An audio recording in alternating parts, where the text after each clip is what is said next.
Bismillahirrahmanirrahim. Assalamu alaikum. खुशामदीद and a very warm welcome to you and a very good afternoon to you as well. और दुआ यही है, उम्मीद यही है और यकीन यही है कि आप जहाँ रहेंगे खैर खैरियत से रहेंगे और अपना और अपने इर्द गिर्द लोगों का ढेर सारा ख्याल रखेंगे और चेहरों पे जो मुस्कुराहट है वो हमेशा की तरह कायम होनी चाहिए। थोड़ी बहुत उदासी भी नजर आती है या थोड़ी सी अफसुर्दगी भी आती है नजर, क्योंकि जी ईद खत्म हो चुकी है, तो ईद के खुमार से आप लोग बिल्कुल निकल आए क्योंकि वर्किंग डे इंशाल्लाह परसों से स्टार्ट होने वाला है। हमारा तो जी 2 दिन पहले ही स्टार्ट हो चुका है, तभी हम यही डिस्कस कर रहे थे।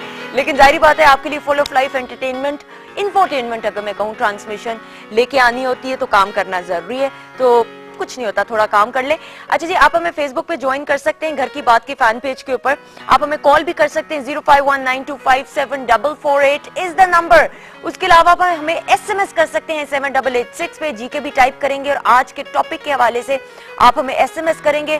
Thank you so much. Fan page के ऊपर बहुत सारा ईद मुबारक, ईद विशेस आप लोगों की मिली, पर्सनली ईमेल पे भी घर की बात के जो है, और हमें बहुत सारे खतूत भी मौसूल है। Thank you so much. आप लोगों का यही प्यार है जिसकी वजह से हम लोग जो है ये ट्रांसमिशन माशाल्लाह से it's been now more than a year जो हम आपके लिए लेके आ रहे हैं। अच्छा जी, आज का जो टॉपिक है हमने सोचा है कि थोड़ा सा एजुकेशन रिलेटेड रखें, क्योंकि हमने सोशल इश्यूज के ऊपर काफी डिस्कशन कर लिए, सास बहू के झगड़े, नंद बाबज के मसले, मियाँ बीवी के मसले और लड़ाइयाँ, मियाँ दूसरी शादी कर ले तो क्या होता है, उसका अफेयर हो जाए तो क्या होता है। हमने सोचा कि थोड़ा सा education related programme is very important, क्योंकि अभी ताज़ा गर्मियों की छुट्टियां खत्म हुई हैं और स्कूल्स जो हैं वो स्टार्ट हो गए हैं। कई ऐसे स्कूल्स हैं जो अभी स्टार्ट होने हैं मंडे से ऑनवर्ड्स, और कई ऐसे हैं जो कि क्लासेस में प्रमोट होकर बच्चे जो है रेगुलर रूटीन में जाना शुरू हो गए। टॉपिक आज का ये है कि जो ये बच्चे 3 महीने की छुट्टियां होते हैं उनको कैसे भरपूर तरीके से यूटिलाइज कर सकते हैं, क्योंकि अक्सर औकात मैंने देखा है, मेरी अगर कजन्स के बच्चों की बात करूं, मेरी फ्रेंड्स के भी इवन बच्चों की बात करूं, छोटे जो होते हैं वो बिगड़ से जाते हैं, वो आवारा से हो जाते हैं, वीडियो गेम्स में लग जाते हैं, पढ़ाई की रूटीन कोई रहती नहीं है, उनको खुद समझ नहीं आ रही होती, शरारतें रूज पे हो जाती हैं। शरारतें अच्छी बात होती है but to a certain level.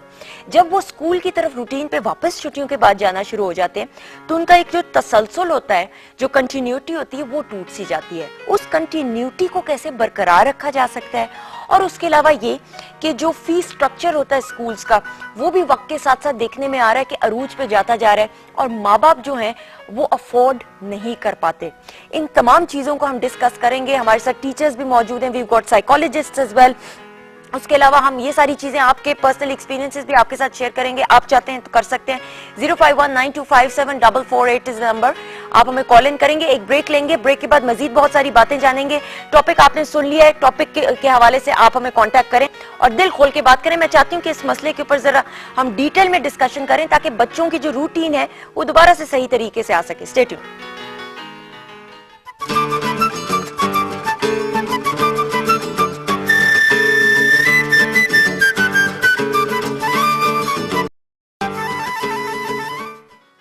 Okay ji, welcome back once again. घर की बात आप देख रहे हैं सुंदस जमील के साथ। 0519257448 is the number. I think आज का जो टॉपिक है बड़ा इंपॉर्टेंट है।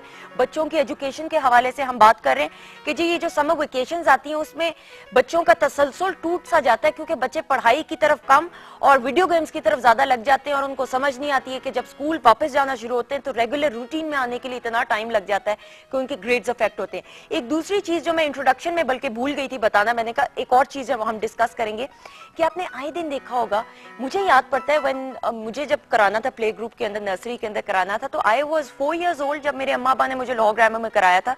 लेकिन आजकल अगर मैं देखूं, मेरी फ्रेंड है उसकी बच्ची वो हार्डली बोलना शुरू हुई है, वो सिर्फ बकरे की और बिल्ली की आवाजें निकाल सकती है और उसको उसकी अम्मा ने 2-2.5 साल की उसको उसकी अम्मा ने स्कूल में डाल दिया।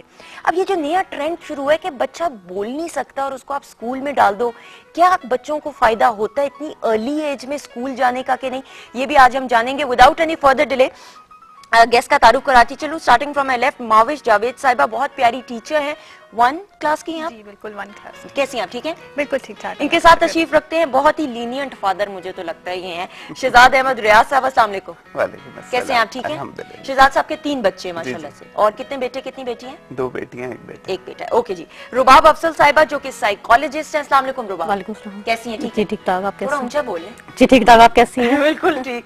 हुमैरा जी जो कि मदर है माशाल्लाह। हुमैरा जी आपके कितने बच्चे हैं? 3 बच्चे हैं माशाल्लाह। कितने बड़े बड़े हैं?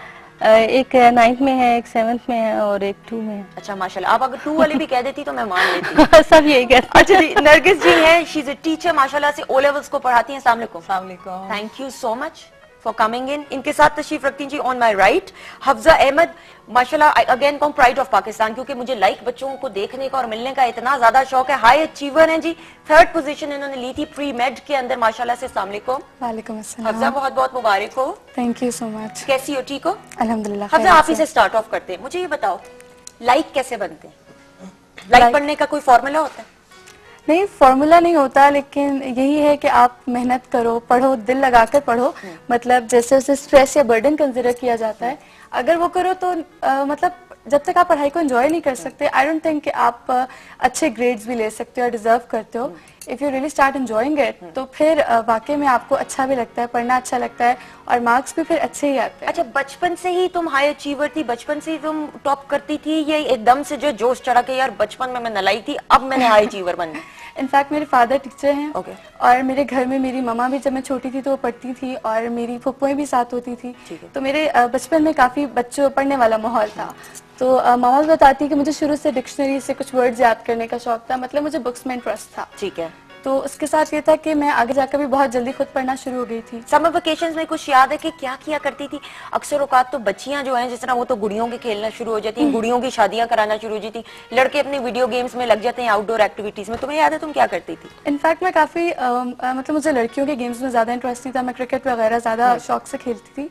लेकिन यही है कि वो तो सारे बच्चों का सिमिलर एटीट्यूड होता है छुट्टियों में कि जी बुक से दूर भागते हैं, बुक्स को हाथ नहीं लगाना, देर से उठना है, वो सबका एक ही जैसा होता है। गेस आप एंजॉय करना चाहते हो, बुक से बहुत दूर रहना चाहते हो। बुक से बिल्कुल दूर रहना चाहते हो। शहजाद साहब आप बताएं, आपके बच्चों की क्या रूटीन होती है समर वेकेशंस के अंदर? बुक से बिल्कुल दूर रहना चाहते हैं? देखिए, अब डिपेंड करता है कि बच्चे आपके गवर्नमेंट स्कूल में पढ़ रहे हैं या प्राइवेट स्कूल में पढ़ रहे हैं। अगर गवर्नमेंट स्कूल में बच्चे पढ़ रहे होते हैं, उनको तो होमवर्क इतना मिल जाता है कि उनकी जिंदगी अजाब में आ जाती है। होमवर्क वो तो कहते हैं सरकारी स्कूल के वाले तो देते ही नहीं होमवर्क कुछ। गलत नहीं, कहते हैं। बहुत होमवर्क। हम तो पढ़े हुए ना गवर्नमेंट स्कूल से, इसलिए आप हमसे पूछ सकती हैं। अच्छा, वाकई में? अच्छा, इतना होमवर्क देते हैं कि कुछ आखिर में छुट्टियों का काम खत्म करने के लिए पेरेंट्स भी बच्चों की हेल्प कर रहे होते हैं। लेकिन ये जो प्राइवेट सेक्टर्स हैं, इसमें बच्चों को बेसिकली रिसर्च वर्क ज्यादा दिया जाता है। ठीक है कि आपने इससे वर्ड्स बनाने, इससे सेंटेंस बनाने, इस तरह का काम, तो बच्चे उसको एंजॉय करते हैं। ठीक है। डिपेंड करता है कि स्कूल बच्चों की ग्रूमिंग कैसे कर रहे हैं। ठीक है। जिस तरह के बच्चे ग्रूम होंगे, वापस स्कूल जाने के लिए वैसे ही तैयार होंगे, और जितना उनको ज्यादा होमवर्क मिला होगा, बच्चा डरता हुआ, सहमा हुआ कि मैं स्कूल जाऊंगा, पता नहीं मेरे साथ क्या होगा। आपके बच्चे सहमे हुए होते हैं? समर वेकेशंस में क्या रूटीन होती है? बिल्कुल स्कूल खुला आजाद छोड़ा हुआ है? बिल्कुल आजाद। ये तो नहीं कि एंड में आप ही उनका होमवर्क कर रहे हो? नहीं, इस तरह तो उनसे ही करवाते हैं ना? बिल्कुल उन्हीं से। उमेरा जी, आपकी रूटीन क्या होती है? आपकी माशाल्लाह एक बच्चा 9th क्लास में, जी। तो वो तो समझदार वो तो कैडेट कॉलेज में मतलब वहाँ पर होता है, उसके मेरे मतलब अच्छी बेस बना के उसको भेज दिया गया है। मतलब वहाँ पर वो जो पढ़ता है, अब यहाँ का इम्पैक्ट है उस पर, वो अच्छे तरीके से वहाँ पर अपना परफॉर्म कर रहा है। और जो बाकी 2 हैं, जाहिर है मेरी बहुत ज्यादा ड्यूटीज और मेरा बहुत ज्यादा टाइम उनके साथ स्पेंड होता है। मैं मोस्टली ये है कि उनकी शेड्यूल बना देती हूँ। नहीं भी चलते, मैं ये नहीं कहूंगी कि वो बहुत ज्यादा उस शेड्यूल को फॉलो अप करते हैं, लेकिन ये है कि मैं कोशिश जरूर करती हूँ। बहुत ज्यादा देर से उठना, देर से सोना, ये सभी घरों में होता है। मैं मानती हूँ, हाँ, ये मैं कहूँ कि मैं सुबह 7 बजे उठा के पढ़ाती हूँ तो ये झूठ होगा। ठीक है, डेफिनेटली बच्चे 10-11 बजे उठते हैं। मेरी कोशिश जो होती है वो ये है कि फौरन इनको नाश्ता देके और किसी ना किसी गेम में अगर कह रहे हैं तो दोनों को इकट्ठा उस गेम में रखने के बाद मैं दोनों को इकट्ठा कम बैक पढ़ाई की तरफ लाऊं। ठीक है। और क्या आसानी से बच्चे आ जाते हैं? बच्चे ये कहते हैं अम्मा को कि अब्बा को कि अम्मा बस छुट्टी है, कर लूंगा, कोई मसला नहीं। आसानी से तो नहीं आते हैं, लेकिन फादर को एक फोन जो है वो मैंने रखा हुआ है। जैसे ही वो कुछ गड़बड़ करते हैं, मेरा असर रसूख जरा कम हो जाता है, तो वो घर में बहुत अच्छा माशाल्लाह माहौल है। I belong to a joint family system, तो दादा है उनको कह दिया, अदरवाइज फादर जो है उनका बहुत अच्छा, वो प्यार भी बहुत करते हैं और डांटते भी बहुत अच्छा है। सही, डांटते भी बहुत। जहाँ मैं कम हो जाऊँ वहाँ उनका रोल, मैं समझती हूँ कि घर के अंदर डिफरेंट रोल्स, डिफरेंट लोग अगर हैं और उनका इम्पैक्ट है घर के अंदर, बच्चे उनसे एफिलिएटेड हैं और आप कंबाइन होकर रहते हो, that is much better than living separately. ठीक है। अच्छा माविश, आपसे मैं स्टार्ट ऑफ करूंगी। क्लास 1 को आप पढ़ाते हो, you are a class teacher. 1 class के बच्चों को हैंडल करना बड़ा मुश्किल होता है। आप लोगों की मतलब मैं जनरल पूछना चाहूंगी, 1 क्लास के बच्चों को क्या समर वेकेशंस में होमवर्क वगैरह दिया जाता है? नहीं, छोटे बच्चों को इतना ज्यादा होमवर्क नहीं देते। वो एक थोड़ा सा हमारा होता है कि 1, 2 या 10 तक गिनती दे दी लिखने को। बहुत छोटे छोटे केजी क्लास में वो जैसे माय कैट पे, डॉग पे, काउ पे, इस तरह लोग क्रिएटिव राइटिंग करते हैं, इसी तरह की उनको वापस दी जाती हैं कि आप इसी पे, जैसे घर है माय हाउस, उर्दू में भी वही चीज, वर्कशीट्स वगैरह दे दी जाती दे हैं, देते हैं, कलरिंग दे देते ठीक है। हैं, ताकि वो रीइंफोर्समेंट होती रहती है जो उन्होंने पढ़ा है। ठीक है। लेकिन जब बच्चे वापस आते हैं तो ऑब्वियसली दोबारा से हमें उनकी रीइंफोर्समेंट करनी क्या पड़ती है। फर्क आपको क्या नजर आता है? नॉन सीरियस हो नॉन सीरियस हो जाते हैं, हाइपर एक्टिव हो जाते हैं, बच्चे बहुत छोटे ठीक है। हैं, उनका खेल कूद में ज्यादा ध्यान है। जब आपने उनको रीइंफोर्समेंट करानी है तो भी आपको डेली रूटीन की चीजें देखनी पड़ती हैं। जैसे आप कोई कार्टून ले लें, आजकल डोरा बहुत फेमस है, Ben 10 भी है, हाँ, मेरे ख्याल Ben में, 10 मुझे भी गलत बहुत ना फेमस बोलूं, है। कहीं नहीं, मुसीबत डाली बिल्कुल थी है। Ben 10 ने तो। लेकिन ये कि आप डोरा जैसे बहुत सारी चीजें सिखाता, आप उसको ले लें और उसके साथ रीइंफोर्समेंट कराएं तो बच्चे बहुत तेजी से रीइंफोर्समेंट में वापस आ जाते हैं। वापस आ कहते हैं कि जी टीचर्स अपने सर से बोझ उतारने के लिए होमवर्क दे देती है, उनको पता पुता होता नहीं है, जो नहीं भी पढ़ाया होता है वो भी दे देती है, और बेचारे माँ बाप के ऊपर अजाब आया होता है। माँ बाप ये कहते हैं हम इतने महंगे स्कूलों में डालते हैं, क्या हमें फायदा? नहीं, ऐसा नहीं होता, क्योंकि सरकारी स्कूलों में जैसे शहजाद साहब कह रहे थे कि बहुत ज्यादा होमवर्क दिया जाता है।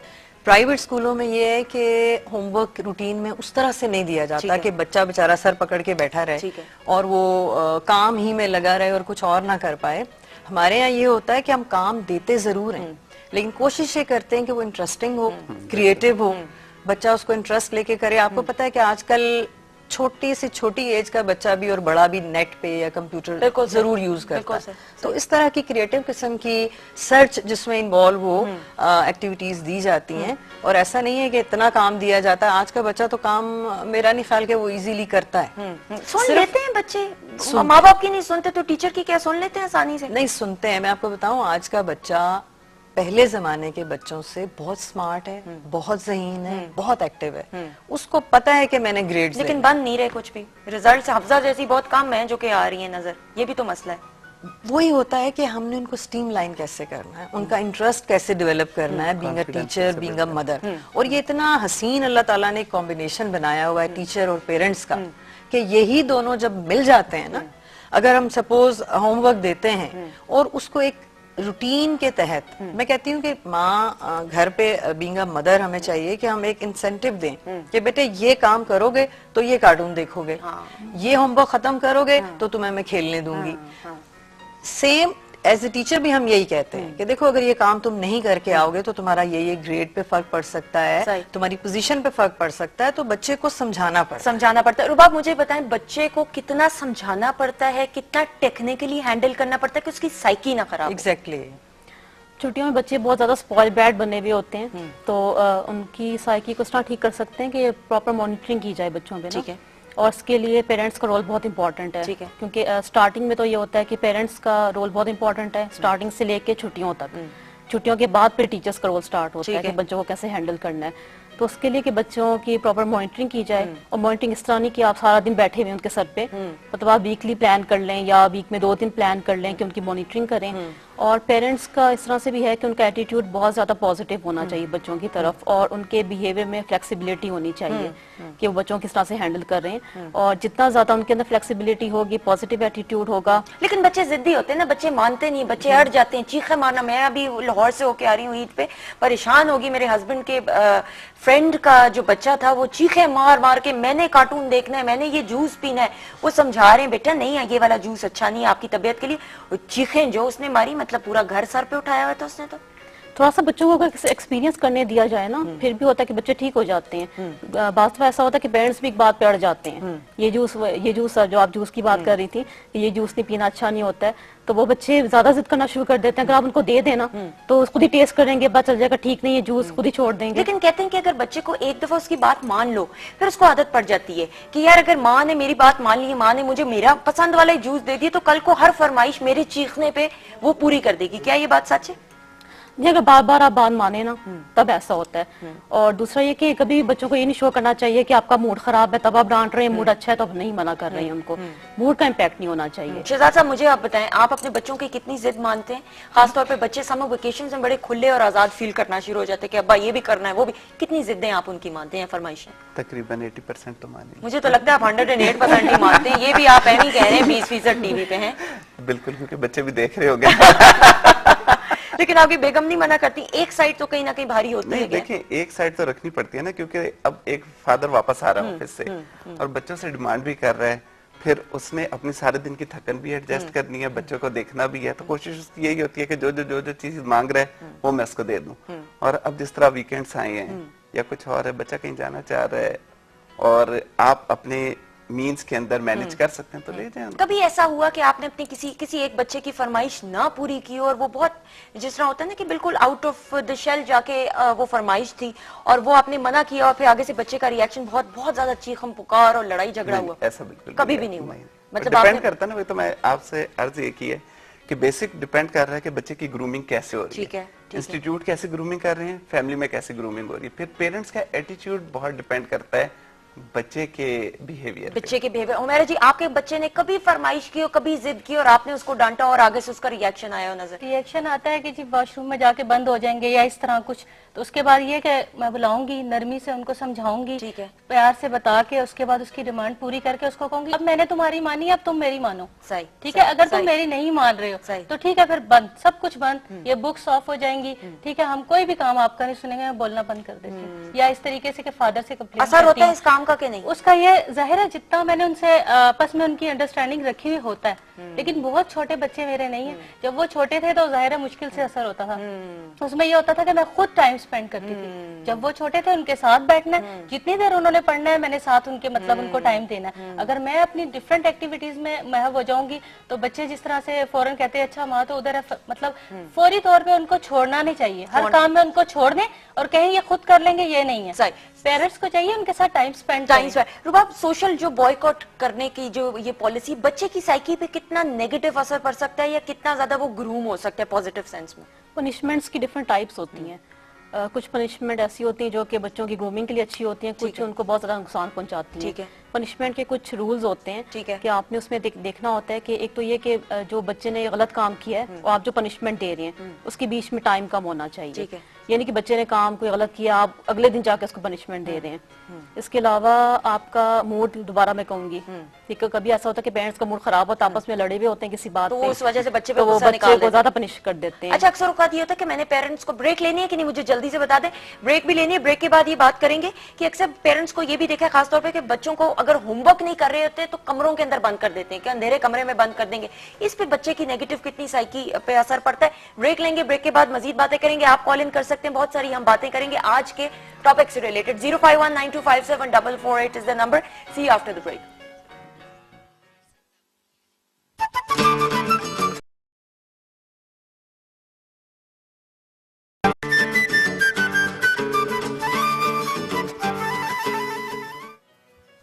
जी, वेलकम बैक वंस अगेन। अच्छा जी, जरा मैं टीचर से ये जानना चाहूंगी, रुबाब आप, सॉरी रुबाब कह रही हूँ, माविश आपसे और नरगिस जी आपसे भी, कि माँ बाप तो चले हैंडल कर लेते हैं, टीचर्स के ऊपर भी बड़ी जिम्मेदारी आती है कि कोई बच्चा चिड़चिड़ा हुआ हो या बच्चा सॉर्ट ऑफ अग्रेसिव हुआ हो, खासतौर पे जब वेकेशंस के बाद आता है या वैसे भी अगर पैम्पर्ड हो, तो उसको हैंडल किस तरह किया जाता है? बस यही मैं कहूंगी कि ये नहीं भूलना चाहिए हमें, चाहे हम मदर हैं या हम टीचर हैं, कि बच्चा की एक पूरी पर्सनैलिटी होती है, एक पूरी शख्सियत होती है, उसकी ईगो होती है, उसकी एक सेल्फ रिस्पेक्ट होती है। जहां हम जाके थोड़ा सा बाहर निकल के अग्रेसिव होके गलत टोन में उससे बात करते हैं, तो वो आज का बच्चा, शायद पहले दौर में बच्चे सुन लेते थे, डर जाते थे, दब जाते थे, अब वो बाकायदा आपको उसका आंसर करते हैं। तो बेहतर ये होता है कि आप उसकी ईगो को हर्ट किए बगैर पेशेंस और सब्र के साथ और टेक्निकली उसको हैंडल करें। मेरे ख्याल में जिस लेवल पे ये टीन एज का बच्चा है स्पेशली, उसको तो आपको बड़ा ही टेक्निकली और सोच समझ के हैंडल करना पड़ता है, क्योंकि वो ट्रैक पे रह भी सकता है और उतर भी सकता है हमारे बिहेवियर से। हमारा एटीट्यूड बीइंग अ टीचर भी और बीइंग अ पेरेंट भी बहुत ज्यादा सुलझा हुआ होना चाहिए और उसमें एक सब्र और तहम्मुल का पहलू लाजमी होना चाहिए। करना चाहूंगा, आप देखें, आप लोगों की तो जिन स्कूलों से आप बिलोंग कर रही हैं, ठीक है, वहां पे आप लोगों की ट्रेनिंग का हिस्सा भी है कि आपने बच्चे को किस तरह करना है, फिर आपकी टाइम टू टाइम ट्रेनिंग हो भी रही है, ऐसा ही है ना? अगर हम जनरली देखें तो पाकिस्तान में कितनी ऐसे पेरेंट्स हैं जिनके बच्चे ऐसे स्कूलों में पढ़ रहे नहीं पढ़ रहे। अगर आपको उठा के एक छोटे लेवल के प्राइवेट सेक्टर स्कूल में डाल दिया जाए या गवर्नमेंट स्कूल में डाल दिया जाए तो आप लोगों का मेयार उनसे बहुत बेहतर होगा।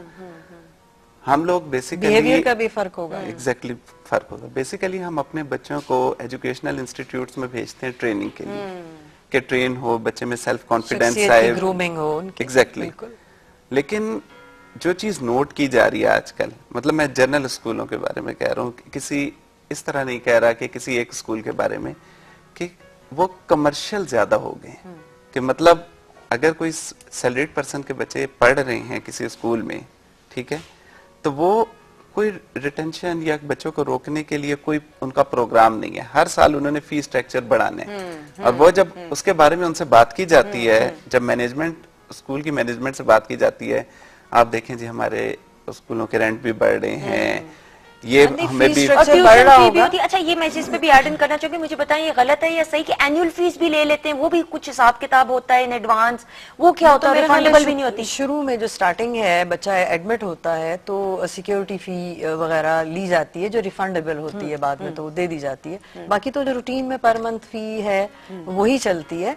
बाकी बात हो रही थी इंक्रीमेंटल जो आप राइज दे रहे हैं हर साल फी में, फी स्ट्रक्चर, बिल्कुल वो आपको पता है एडमिन का। दो रीजंस आप ये भी देखें कि जितने हमारे गवर्नमेंट सेक्टर के स्कूल्स हैं, they have a proper building, ठीक है, सैंक्शन होता है, आपको जमीन सेक्शन होती है गवर्नमेंट की तरफ से। जितना प्राइवेट सेक्टर है, they are in the houses, कोठियों में तो खुले हुए हैं स्कूल, मसला प्रॉपर स्ट्रक्चर तो है नहीं, क्लासरूम्स तो है नहीं। कहीं तो ऐसे भी स्कूल देखें जिनके अंदर कमरे होते हैं, वो असल में बेडरूम्स होते हैं, उनको स्कूल क्लासरूम बनाया होता है, साथ किचन होते हैं, और मतलब वॉशरूम के अंदर टब लगे हुए होते हैं। मतलब थोड़ी देर के लिए आप कॉन्सेप्ट की क्लासरूम के अंदर वॉशरूम ऐसा जिसमें टब लगा हो, तो पॉइंट ही नहीं बनता ना, वो स्ट्रक्चर ही नहीं है। बेसिक पॉइंट तो ये है कि जब आपने अपना घर कमर्शियल दे दिया तो आप उसका रेंट भी उतना ले रहे हो, जितना आप रेंट ले रहे हो तो फीस स्ट्रक्चर ऑटोमेटिकली बढ़ रहा है। हर साल आपका जो ओनर है वो आपसे ज्यादा रेंट मांग रहा है, तो वो कहाँ से आ रहा है rent? All everything is coming from the fee. तो ऑब्वियसली हर साल फी स्ट्रक्चर में कुछ ना कुछ ज्यादती हो रही है, ज्यादती हो रही है। ठीक है, अच्छा हफ्सा से पूछेंगे, हफ्सा आपका ज्यादा कुछ नहीं। अच्छा, ये हफ्सा से पूछते हैं, हफ्सा बच्ची इससे पूछे।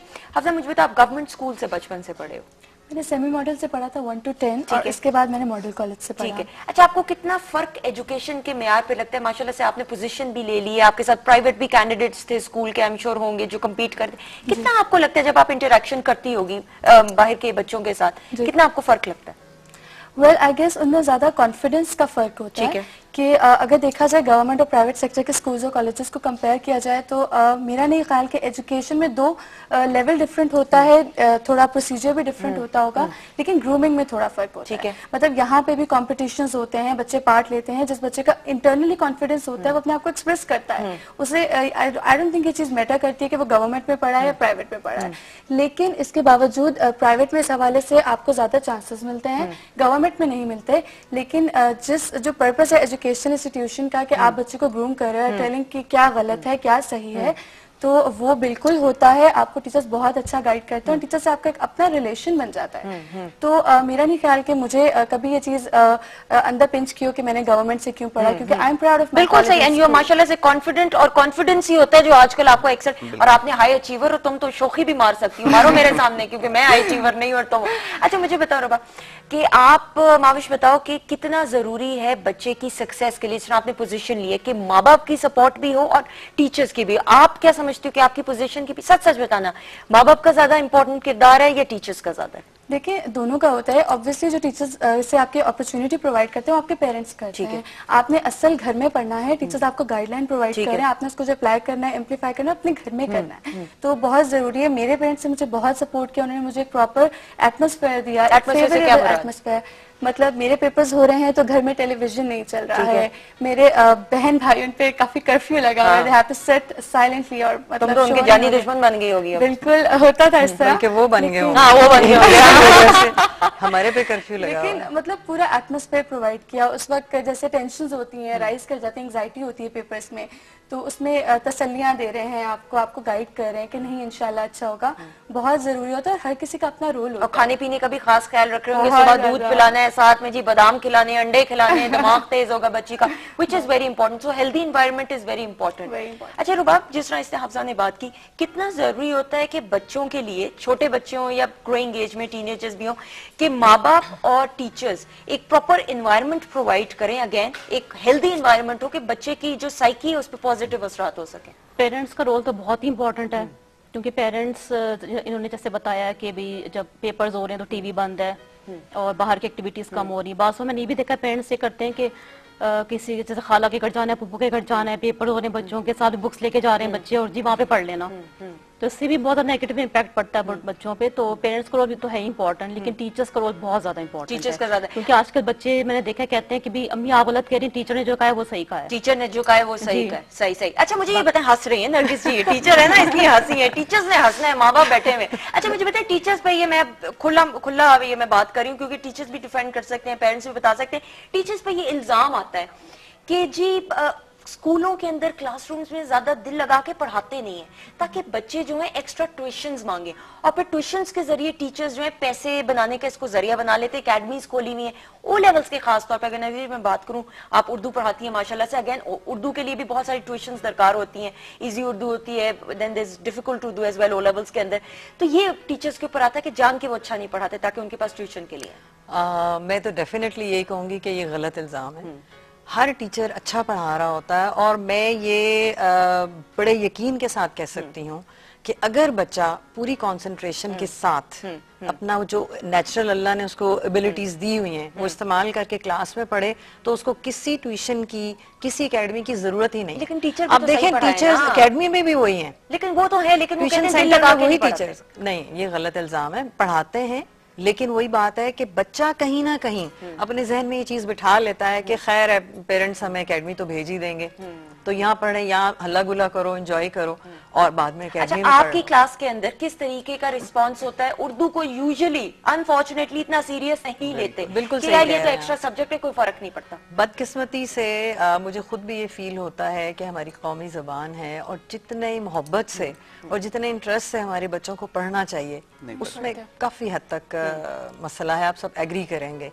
लेकिन हमारे यहाँ पे माशाल्लाह माशाल्लाह हमारा सिलेबस इतना आला है और टीचर्स इतने अच्छे हैं कि बच्चा ना चाहते हुए भी अच्छा परफॉर्म करता है। मैं आपको बताऊं कि हमारा जो लोएस्ट ग्रेड वाला बच्चा है ना, वो भी आम स्कूलों की निस्बत बहुत आला दर्जे अच्छा सर सर बताइए कि लोएस्ट ग्रेड कितना की आपके सब्जेक्ट लोएस्ट कितना 60-65%। 60 that's a D, that's a D और अ ई। 65% भी जो बच्चा है ना वो भी बाहर वाले के 70 से 80 से बेहतर हो, 70 और 80 से बेहतर। पर मैं ये क्वेश्चन करना चाहूंगी कि जब मेरे बच्चे भी मतलब पढ़ते हैं हर चीज में, तो नंबर उनके आपकी बेटा 9th क्लास जी 9th में, और उसने माशाल्लाह अपने कैडेट कॉलेज में 2nd पोजीशन है और बोर्ड में भी पोजीशन है उसकी, लेकिन वो उर्दू में सब में उसके मार्क्स जो है पूरे हैं, लेकिन उर्दू के अंदर आके जो मार्क्स डिडक्ट होते हैं सारे उर्दू में होते हैं। मैं इनसे ये क्वेश्चन करना चाहूंगी कि उर्दू में मार्क्स रिडक्शन का क्या रूल है?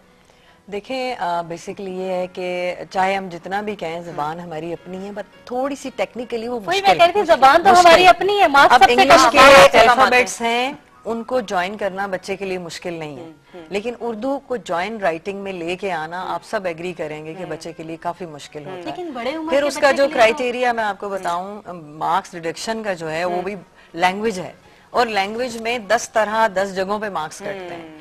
अनटाइडीनेस है, स्पेलिंग है, ठीक है, फिर कंटेंट है, बहुत सारी ऐसी चीजें सुनने में या देखने में आपको लगता है कि इंग्लिश में मेरे बेटे के पूरे मार्क्स है, उर्दू में मार्क्स देखें यहाँ मैं एक पॉइंट मार्क्स काटे, क्या करें अब? यहाँ मैं एक पॉइंट देना चाहूंगी। जब बीइंग अ मदर आप बच्चे को हमेशा इंग्लिश की किताबें ला के देंगी रीडिंग के लिए, और उर्दू की कम से कम देंगी, तो वो ज्यादा इंग्लिश में इंटरेस्ट लेगा और उसी में बेहतर काम करेगा। बिल्कुल सही कह रही हैं आप। घर पे ये इंतजाम करें, अरेंजमेंट करें कि बेटे अगर इंग्लिश की बुक पढ़ रहे हो ना, तो तुम्हें ये अखबार भी पढ़ना है, तुम्हें ये स्टोरी बुक भी पढ़नी है। एट द सेम टाइम आप दोनों लैंग्वेजेस, ठीक है इंग्लिश इंटरनेशनल लैंग्वेज है, आप उस पर तवज्जो दें, लेकिन आपकी मोहब्बत जो है ना पहली और आखिरी मोहब्बत लैंग्वेज से होनी चाहिए। अच्छा जी मामा जी मुझे ये बताएं, जिस तरह इनसे तो बात हमने करी, छोटे बच्चों के लिए खास तौर पर ये होता है कि जी summer vacation, I personally know, मेरी फ्रेंड की बेटी थी, उसको उसकी टीचर ने ये खास तौर पे कहा, मैं स्कूल का नाम नहीं लूंगी, बहुत बड़ा स्कूल, जो उन्होंने ये कहा कि ऐसा करें कि आपकी बच्चे के अंदर ये प्रॉब्लम है, उसकी लैंग्वेज नहीं सही, उसकी राइटिंग मसला है,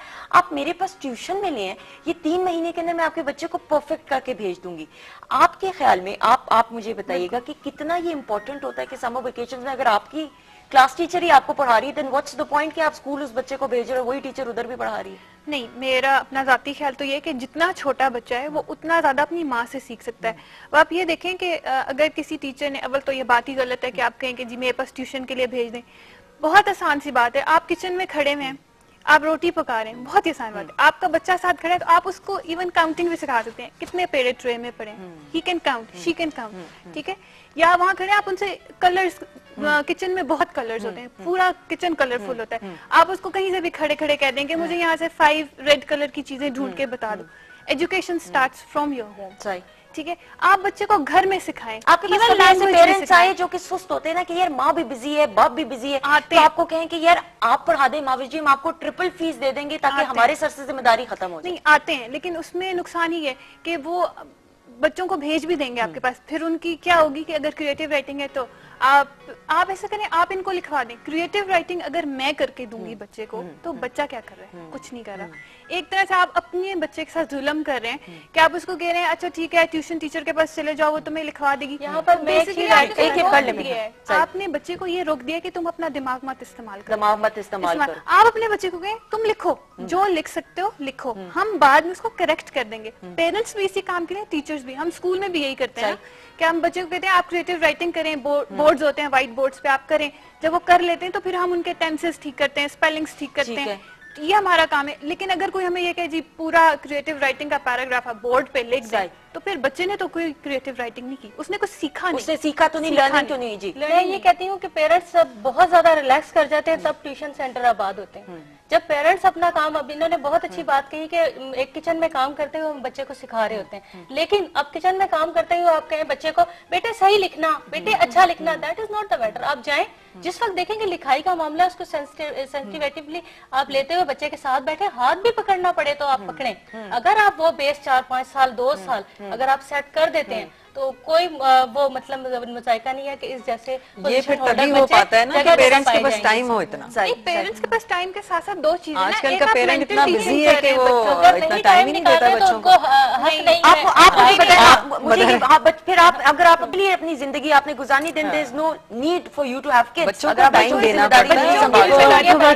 ठीक है कि अगर आपने अपनी जिंदगी को अंदर शादी की है, ऐड किए हैं बच्चे जो भी है हमारी मर्जी से, तो हम ये भी तो सोचे कि हमने शादी की, हमारे बच्चे हैं, ये सिर्फ एंजॉयमेंट के लिए नहीं होती शादी। अच्छा मुझे आप बताएं, आप अपने बच्चों को, बड़ा वाला बच्चा तो माशाल्लाह से कैडेट में, तो वो तो सीधा हुआ तो यहाँ से सीधा हो के तभी वो सेलेक्ट हुआ था, तभी वहीं पे हुआ, सीधा किया गया था। अच्छा अगर वो ना सीधा किया गया होता तो वहाँ से वापस आ जाता। अच्छा दूसरे बाकी 2 बच्चों की किस तरह की रूटीन होती है, किस तरीके से? तो कहते हैं इसी के पीछे हमने भी जाना है, मतलब वो उसी हिसाब में, मतलब मैंने उनको कंपटीशन बच्चों में क्रिएट किया और देखें बड़ा भाई है। मैं ये समझती हूँ जब आप बड़े बच्चे को अगर बना रहे हैं एक बार, once you are in a good way, तो मतलब बाकी बच्चे भी उसी साइड पे, उसी लाइन पे चलेंगे। अगर बड़ा बच्चा आपका कुछ भी नहीं कर रहा तो मैं नहीं समझती आप छोटे बच्चे। अच्छा रुबाब से पूछो, रुबाब क्या जरूरी है कि बड़े भाई या बहन की देखा देखी छोटे बच्चे भी बहुत कुछ सीखते हैं? रोल मॉडल्स की बात होती है ना, क्योंकि छोटे बहन भाई अपने बड़े बहन भाइयों को रोल मॉडल समझते हैं, और वो कहते हैं कि जब बड़ा बच्चा जब कोई अच्छा काम करता है तो पेरेंट्स उसको ज्यादा रिस्पॉन्सिबिलिटी भी देते हैं, उसकी बात भी घर में मानी जाती है, डिसीजन मेकिंग में उसका बड़ा इंपॉर्टेंट रोल होता है।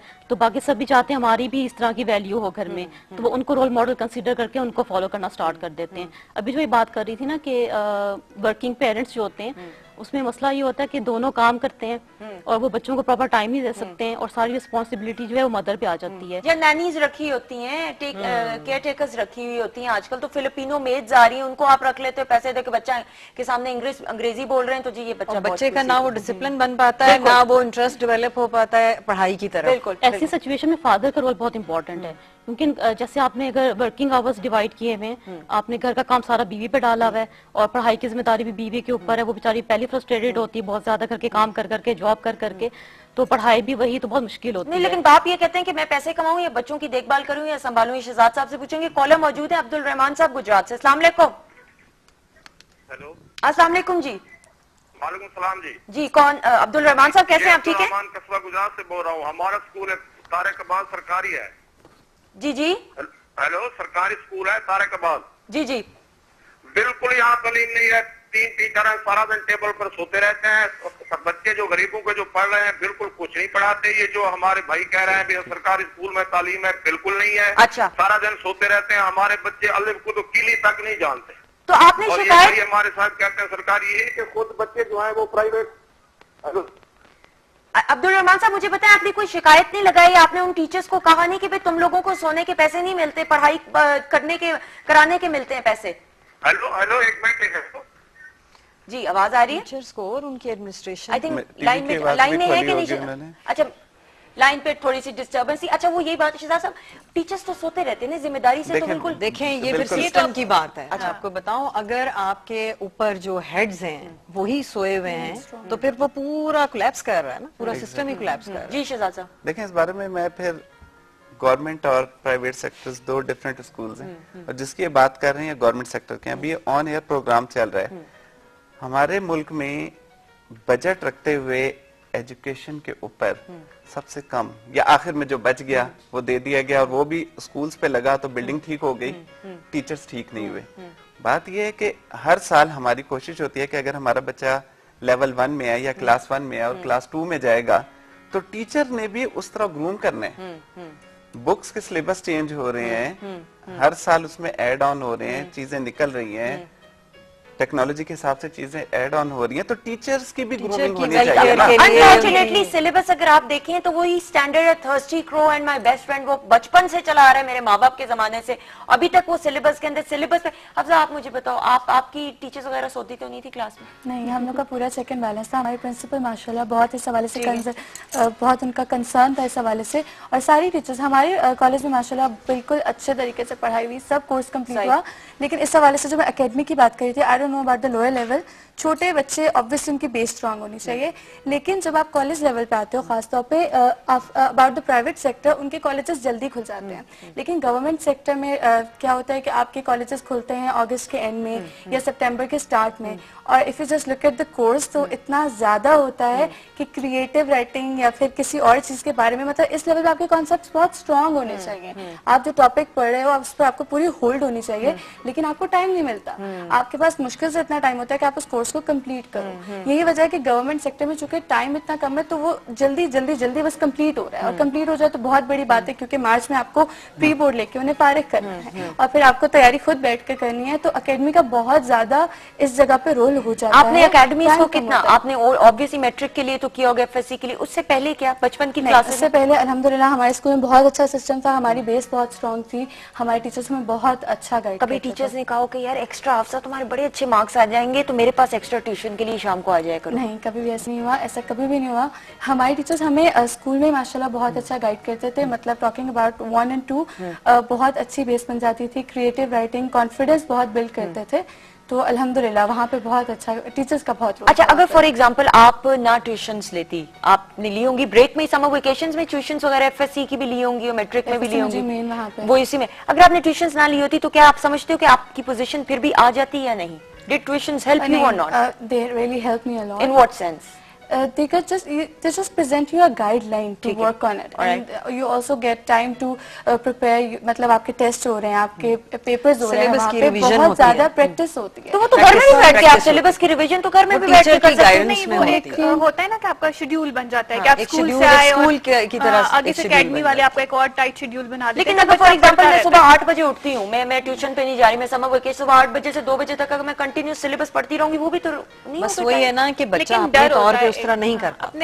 आपको गाइडलाइन भी मिलनी चाहिए कि आपको क्वेश्चन आएगा उसी टॉपिक में से आएगा, वो एक बच्चे ने 10 दफा वो टॉपिक पढ़ा होगा, एक ने 2 दफा गौर से पढ़ा होगा, और उसको पता चल जाएगा जी इसमें क्वेश्चन आएगा किस तरह आएगा। व्हेन यू नो कि आपको क्या क्वेश्चन आएगा, आपको उसका आंसर कैसे करना है। और आई गेस इस लेवल पे जो मुझे जिस चीज ने बहुत हेल्प किया वो अटेम्प्ट करने का तरीका था। मतलब एक बच्चा उसको वही पैराग्राफ याद है, उसने उसे सिंपल लिख दिया, एक बच्चा जिसको वो पैराग्राफ उसने हेडिंग्स बना ली, उसमें कोई चीज उसने कहीं से पढ़ ली वो ऐड कर ली। अच्छा, ये बड़ी अच्छी बात है अटेम्प्ट करने का तरीका, तो ये तो क्लासरूम में भी तो टीचर्स को भी तो बताना चाहिए। एक वो कॉलर से पहले बात कर लें। अस्सलाम वालेकुम जी। अस्सलाम वालेकुम। वालेकुम सलाम जी। जी कौन बात कर रहे हैं? वालेकुम सलाम। जी कौन बात कर रहे हैं? जी मैं मोहम्मद नियाज बात कर रहा हूँ जी रियाज साहब क्या कहेंगे? मोहम्मद नियाज बात कर रहा हूँ जी नियाज साहब क्या कहेंगे? मैं ये कहूँगा कि सरकारी स्कूलों की हालत है कि टीचर स्कूल जाते हैं, सीईओ साहब से मिले हुए हैं और वहाँ माना तनख्वाहें ले रहे हैं, और बच्चे जो हैं वो कभी किधर खेल रहे हैं, कभी स्कूल के बाहर, कभी अंदर, कभी कोई वहाँ पे डिसिप्लिन नहीं है। किस किस्म की एजुकेशन की बातें करें, ऐसा भी मुझे नहीं मेरे पास। ठीक है, थैंक यू। मुझे आवाज थोड़ी सी डिस्टर्बेंस आप लोगों को समझ आई है जो उन्होंने कहा? गवर्नमेंट स्कूल्स की बात कर रहे हैं कि आप लोग जिस बारे में हम लोग बैठ के बात कर रहे हैं वो हजारों रुपए की फीस के बारे में, और जो ये पेरेंट्स जो हमसे अभी तक दूसरी कॉल जो आई है, ये जो क्वेश्चंस कर रहे हैं ये गवर्नमेंट स्कूल के बारे में। स्कूल्स का यही है कि जी टीचर्स जो है ध्यान नहीं देते, और फिर मसला है कि जी पहले कॉलर ने कहा कि जी वो सो रही। जी आप कुछ कहना चाहते हैं? ये जो हमारे रिमोट एरियाज हैं, ये थोड़ा सा हमारे शहरों से बाहर जो देहाती हमारे कस्बे हैं, मेरा ख्याल है जो लोकल हमारे सिटीज को छोड़ के अगर हम बात करें तो वहाँ शायद ये हालात इतने बुरे हों। मैं नहीं समझती कि हमारे शहरों में इतना अच्छा रिजल्ट लेने वाले बच्चे हैं मॉडल स्कूल्स में, सरकारी स्कूलों में। मतलब ठीक है, थोड़ा बहुत फर्क तो होता है। नरगिस जी बदकिस्मती से बड़े शहरों के अंदर तो चले प्राइवेट स्कूल्स भी हैं, अवेयरनेस ज्यादा है। जो छोटे शहर हैं या देहात हैं वहाँ बच्चे बिगड़ जाते हैं। आप अच्छी तरह जानती हैं कि पाकिस्तान में एजुकेशन के हालात बिल्कुल इतने सही, अच्छे नहीं हैं, और यही लोग पिस रहे हैं। ये 2 कॉल्स आई है ना आपको, यही वो एरियाज हैं जहाँ पे ज्यादा जरूरत है अच्छे टीचर्स की, अच्छे सिस्टम की, अच्छी बिल्डिंग की, और सिस्टम ना होने की। अच्छा एक काम करते हैं, एक और कॉलर है जवेरिया से बात करते हैं, ये जान लेते हैं कि ताकि इन लोगों के मसले हल हो सके। इनके टीचर्स अगर रिस्पॉन्सिबल नहीं है तो आप पेरेंट्स, तमाम पेरेंट्स जाएं, पकड़ें जरा टीचर को जाकर और कहें कि ये मुफ्त की फीसें, मुफ्त की जो ये तनख्वाहें हैं, ये किस चक्कर में? रेलेवेंट लोग हैं उनसे कंप्लेन, रेलेवेंट लोगों से आप मुतल्लिका जो अफराद हैं, जो अफसरान, बिल्कुल सही, आप उनसे बात करें, राब्ता करें। और मैं अभी टीचर से भी पूछ लूंगी कि आपके बच्चों को क्या कुछ आप घर में बैठ के पढ़ा सकते हैं या बता सकते हैं ताकि बच्चे की ग्रूमिंग हो सके। अस्सलाम वालेकुम जवेरिया। हेलो, अस्सलाम वालेकुम जी। वालेकुम अस्सलाम जी, मैं आपका प्रोग्राम देख रही हूँ, मुझे बहुत अच्छा लग रहा है, बहुत ही इंफॉर्मेटिव भी है। Thank you, thank you. जी, मैं आपके जो साइकोलॉजिस्ट बैठी हैं उनसे भी सवाल पूछूंगी कि मेरा 6 साल का एक बच्चा है और मुझे उसको मैनेज करने में थोड़ी मुश्किल होती है। वो मेरा फर्स्ट चाइल्ड है, तो यह है कि वो एक जगह पे बैठता नहीं है। He is very good at studies and everything, लेकिन ये कि वो एक जगह उसको टिक के बिठाना बड़ा मुश्किल है। और उसके फादर जो है वो काफी बिजी होते हैं, और जब भी वो घर आए तो उनका होता है कि बच्चे जो है वो बिल्कुल एक जगह पे बैठे रहें और ना कोई मिसमैनेजमेंट करें, कुछ ना करें। तो वो अक्सर जो है उसको डांट देते हैं और कहते हैं बैठे रहो तुम एक जगह पे और उठो मत, ये मत करो, वो मत करो। तो वो बच्चा जो है 6 साल का है, तो आपको पता है कि मतलब he is very good at studies and everything. सही। तो यह है कि वो कहते हैं, उनके फादर का ये स्टांस है। मेरा स्पेसिफिकली सवाल साइकियाट्रिस्ट है जो आपके पास बैठी हैं, कि वो कहते हैं कि जब भी बच्चा कोई गलती करे तो एक धड़ास से थप्पड़ उसके मुंह पे लगा दो या सख्ती से पेश आओ, ताकि बच्चे को पता हो कि कोई उल्टा सीधा काम नहीं करना। जब एक जगह मैं ऑर्डर कर दूं कि तुम यहाँ पे बैठ जाओ तो 5, 10, 15, 20 मिनट तक तुम बैठे रहो। ठीक है। If his father is watching a news channel, he would want his son of 6 years old as well to sit with him and watch those boring news channels and all. ठीक है। तो मैं ये पूछना चाहूंगी कि मैं एक्चुअली ये फोन कॉल इनके फादर के लिए ही मैंने किया, क्योंकि मेरा स्टांस इससे बिल्कुल टोटली ऑपोजिट है। तो मैं चाहती हूँ कि जो साइकियाट्रिस्ट हैं वो इनके फादर भी पास बैठे हैं, तो वो अच्छी तरह समझाएं कि इस 6 साल के बच्चे को, जो कि स्विमिंग में बहुत अच्छा है, स्कूल में फर्स्ट आता है, बहुत ज्यादा एक्सप्रेसिव भी है। ठीक है, ठीक है, थैंक यू जी। 90% जो पेरेंट्स की डीलिंग होती है बच्चों के साथ, उसमें मेन जो प्रॉब्लम होती है वो है चाइल्ड डिसऑर्डर्स। और उसमें जो ये बात करी, मे बी आपके बच्चे को ADHD भी हो सकता है, हाइपर एक्टिव बच्चा है बहुत ज्यादा, तो बेहतर है कि आप किसी चाइल्ड साइकेट्रिस्ट को या किसी देख लें, आपके कोई वाकिफ हो ऐसे जिनको आप चेक करवा सकें। पहले तो ये कंफर्म करें कि उसको ADHD तो नहीं है। ठीक है, अटेंशन डेफिसिट हाइपर डिसऑर्डर। जी, अगर वो है तो आप उसको ट्रीटमेंट करवाएं। माशाल्लाह बच्चा अच्छा है पढ़ाई में और बात भी सुनता है, तो आप अगर वो ट्रीटमेंट करवा लें तो मेरा तो ख्याल आपका मसला हल हो लेकिन अगर जाएगा। उसको एक्टिविटीज में, हर कोई इस उम्र में अमूमन बच्चा एक्टिव ही होता है, एक्टिविटीज में आप इन्वॉल्व कर लें, ब्लॉक्स दे दें आप उसको, कोई सुपरमैन टाइप वो फिगर्स एक्शन होते हैं वो दे दे तो ज्यादा बेहतर। हाँ, पहले कंफर्म हो जाए ना कि उसको कहीं डिसऑर्डर तो नहीं है। अगर कंफर्म हो जाएगा तो आप उसको बिजी रखें, क्योंकि इनमें एनर्जी बहुत ज्यादा होती है, और जब तक आप इनको इन्वॉल्व नहीं करेंगे इनकी एनर्जी नेगेटिव साइड पे चली जाती है, तो बच्चे एग्रेसिव हो जाते हैं, बहुत ज्यादा इरिटेबल हो जाते हैं, या बहुत ज्यादा घर में तोड़ फोड़ करना शुरू कर देते हैं, डिस्ट्रक्टिव बिहेवियर उनका स्टार्ट हो जाता है। तो बेहतर है कि आप उनको पहले कंफर्म करवा लें। और अगर खुदा ना खास्ता नहीं है तो, अगर नहीं है तो फिर इसका मतलब है कि then you can involve the child in some other. हाँ जी, सबसे पहले मालूम करें ना कि उसका बच्चे का इंटरेस्ट। टेंशन जो है वो अपने से कमजोर लोगों पे रिलीज नहीं करनी चाहिए, कि जितने उनके ऑफिसर्स उनके साथ करते रहे या उनके बिजनेस में उनके साथ बैड होता रहा, वो घर में आके देखा कि बीवी ने पुराने कपड़े पहने हैं तो शुरू हो गए, बच्चों ने वहां क्यों बैठे हो, इधर बैठो, यूं करो, 15 मिनट तक ये नहीं हो, कार्टून देखते रहते हो, अब मैंने टीवी देखना है, ये करना है, वो करना। तो हो क्या कि जिस तरह पहले होता था कि घर के अंदर बच्चा बहुत शरीफ है, बाहर छुप के गली में सिगरेट पी रहा है, और वालिदैन बच्चा ऐसा होना ये चाहिए। जो खामोश होते हैं ना, ये ज्यादा चालाक होते हैं और बिल्कुल। ज्यादा तो तीसरे बच्चे हमारे होते जो हैं। प्रेशर है ना, उसकी वजह से फिर बच्चा क्या करता है, अपना नेचुरल जो बिहेवियर होता है उसको छुपाने चेंज कर, लगता है। बिल्कुल एग्जैक्टली। चलिए एक वो ब्रेक आपके सामने पोज करता है, बाहर कुछ और इन्होंने एक करता है। बात कही है कि न्यूज साथ बैठ के देखे। मैंने तो दुनिया में कोई बच्चा ऐसा बड़ा नहीं देखा बच्चा जो नहीं बाप बैठ साथ के देखता, बैठ तो के 6 न्यूज़ साल देख का रहा बच्चा लेकिन क्या अब ये देखेगा? फोर्स कभी भी करना है ना, नहीं ये फोर्स करना है। बच्चे की अपनी दुनिया है, उसने अपने काम करने हैं। फादर जो है दूसरे कमरे में न्यूज देख ले, उसके बाद आके बच्चे के साथ और आप अपना spend करें। बिल्कुल माइंड उसके अंदर कन्वर्ट नहीं बच्चे कर के साथ सकते। बच्चा बन सही। के और अगर छोटे बच्चे को Controlling- आप 6 साल के बच्चे को न्यूज Mature दिखाना करने शुरू की कर अगर वो कोशिश ऐसा करते नहीं हैं। सख्ती होता। करेंगे तो उसके बहुत नेगेटिव सही। असर। एंड आई थिंक आजकल की न्यूज इस तरह की खतरनाक किस्म वो की तो और आती है कि खतरनाक बच्चे है। को नहीं वो तो- दिखानी चाहिए। वो तो बेहतर है कि बिल्कुल बच्चा भी- फादर avoid को करे। चाहिए कभी कभी बच्चे के साथ बैठ के कार्टून भी बिल्कुल, देखो। जी, पेरेंट्स का ये सुबह। जो बहुत ज्यादा कंट्रोलिंग बिहेवियर होता है ना, ये बच्चों में बहुत ज्यादा नेगेटिविटी को Negativity प्रोवोक लाता करता है। Father को avoid करना शुरू कर पेरेंट्स देंगे। को थोड़ा देखना चाहिए ना कि हमारी एज क्या है, इसकी एज क्या है, इसके इंटरेस्ट क्या है, हमारे इंटरेस्ट क्या है। तो चाहते हैं कि जो हमारे इंटरेस्ट है वही बच्चा भी इंटरेस्ट डेवलप कर ले। सही, तो पेरेंट्स को चाहिए कि वो बच्चों के पर्सपेक्टिव से देखना शुरू अच्छा, कर दें। अगर फॉर एग्जांपल अल्लाह ना करे ADHD हो, जी, अटेंशन हाइपर डिसऑर्डर हो, फिर क्या करना होगा? इसके लिए पहले तो साइकेट्रिस्ट खुद ही गाइड करेगा ठीक है। उनको। दूसरी बात ये कि घर में मतलब अगर बच्चा स्कूल में है तो उसके लिए आपको पता है कि टीचर्स की प्रॉपर ट्रेनिंग होती है, ठीक है। कैसे बच्चों को कैसे हैंडल ठीक करना है, है। ठीक और है। दूसरी बात है कि पेरेंट्स ठीक है। उसको जितना इन्वॉल्व कर सकते हैं करें। ठीक सबसे पहले मालूम करना है कि उस बच्चे का इंटरेस्ट क्या है, ठीक किस है। चीज में है। ठीक है। अगर उसका कार्टून में इंटरेस्ट ज्यादा है तो कार्टून से रिलेटेड एक्टिविटीज में ज्यादा इन्वॉल्व करें। ठीक है। अगर बच्चा देख रहे हैं कि बच्चा ज्यादा कलरिंग में इंटरेस्ट ले रहा है, पेंटिंग में इंटरेस्ट ले रहा है, तो उसको पेंटिंग में इन्वॉल्व करें।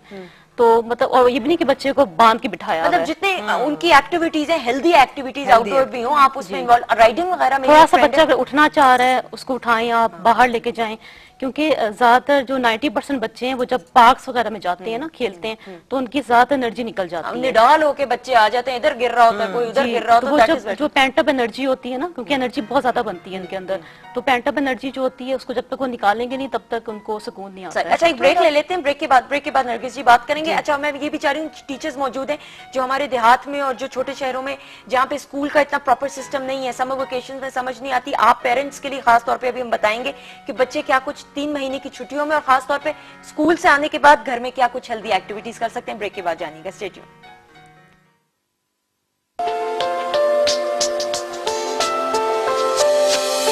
1 बजे से 2 बजे तक इन नशरात के लिए हमारे साथ ताउन किया है।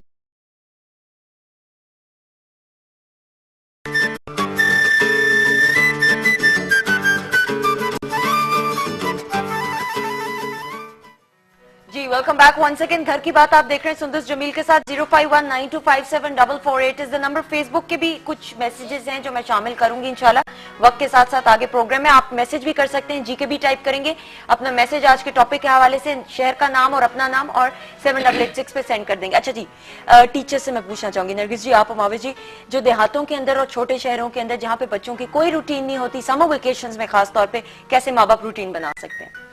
मेरा ख्याल है एक माँ को एक अच्छा टीचर भी होना चाहिए। ठीक है। जब वो बच्चे को एक रूटीन देगी और उसको बताएगी कि बेटे ये काम इस टाइम पे और एक शेड्यूल बना देगी, तो मेरा ख्याल है कि छोटा बच्चा, स्पेशली आप मेरा ख्याल है बात करिए प्राइमरी से नीचे के लेवल की, बिल्कुल। तो उसमें बच्चा फिर सुनता है माँ की। वो अलग बात है कि बच्चा अगर एक्स्ट्रा हाइपर है या वो ज्यादा बैठ नहीं पा रहा है, मगर माँ को बहरहाल, माँ है या फादर घर पे हैं, उनको लेके बैठना पड़ेगा। अगर हम ये सोचें कि जी बच्चे को काम दे दिया और उसने कर लिया, तो इट इज नॉट पॉसिबल। वैसे भी माँ जो है वो तो उसकी गोद पहली दर्शगाह है बच्चे की। तो आप माँ पढ़ी लिखी हो ना पढ़ी लिखी हो जो भी हो, माँ बहरहाल बच्चे को पढ़ा सकती है, चाहे वो उसे बहुत छोटे लेवल से पढ़ाए या वो कोई PhD डॉक्टर हो और वो उसे बहुत बड़े लेवल पे जाके पढ़ाए, लेकिन वो उसे पढ़ा सकती है। आप थोड़ा सा टाइम दे बच्चे को, अपने साथ बिठाएं, उसके साथ बैठें, उसकी बात सुने, उसकी कहानी सुने, आप उसको उसी में से पढ़ा सकते हैं। ऐसा नहीं हो सकता कि माँ ये कहे कि जी मेरा बच्चा तो बिल्कुल बिगड़ गया। नहीं, आप उसको वक्त नहीं दे रहे, वो बिगड़ जाए। अच्छा, मैं पर्सनली खातून को जानती हूँ, पिछले साल मेरी उनसे मुलाकात हुई थी, बिल्कुल वो पढ़ी लिखी नहीं थी, उनके हस्बैंड भी पढ़े लिखे नहीं थे, देहात से उनका ताल्लुक था, उनके बच्चे ने FSC के अंदर टॉप किया था और मैं बड़ी परेशान, मैंने कहा आपके बच्चे ने कैसे, कि मतलब होता है कि यार आप भी पढ़े लिखे, घर का माहौल भी।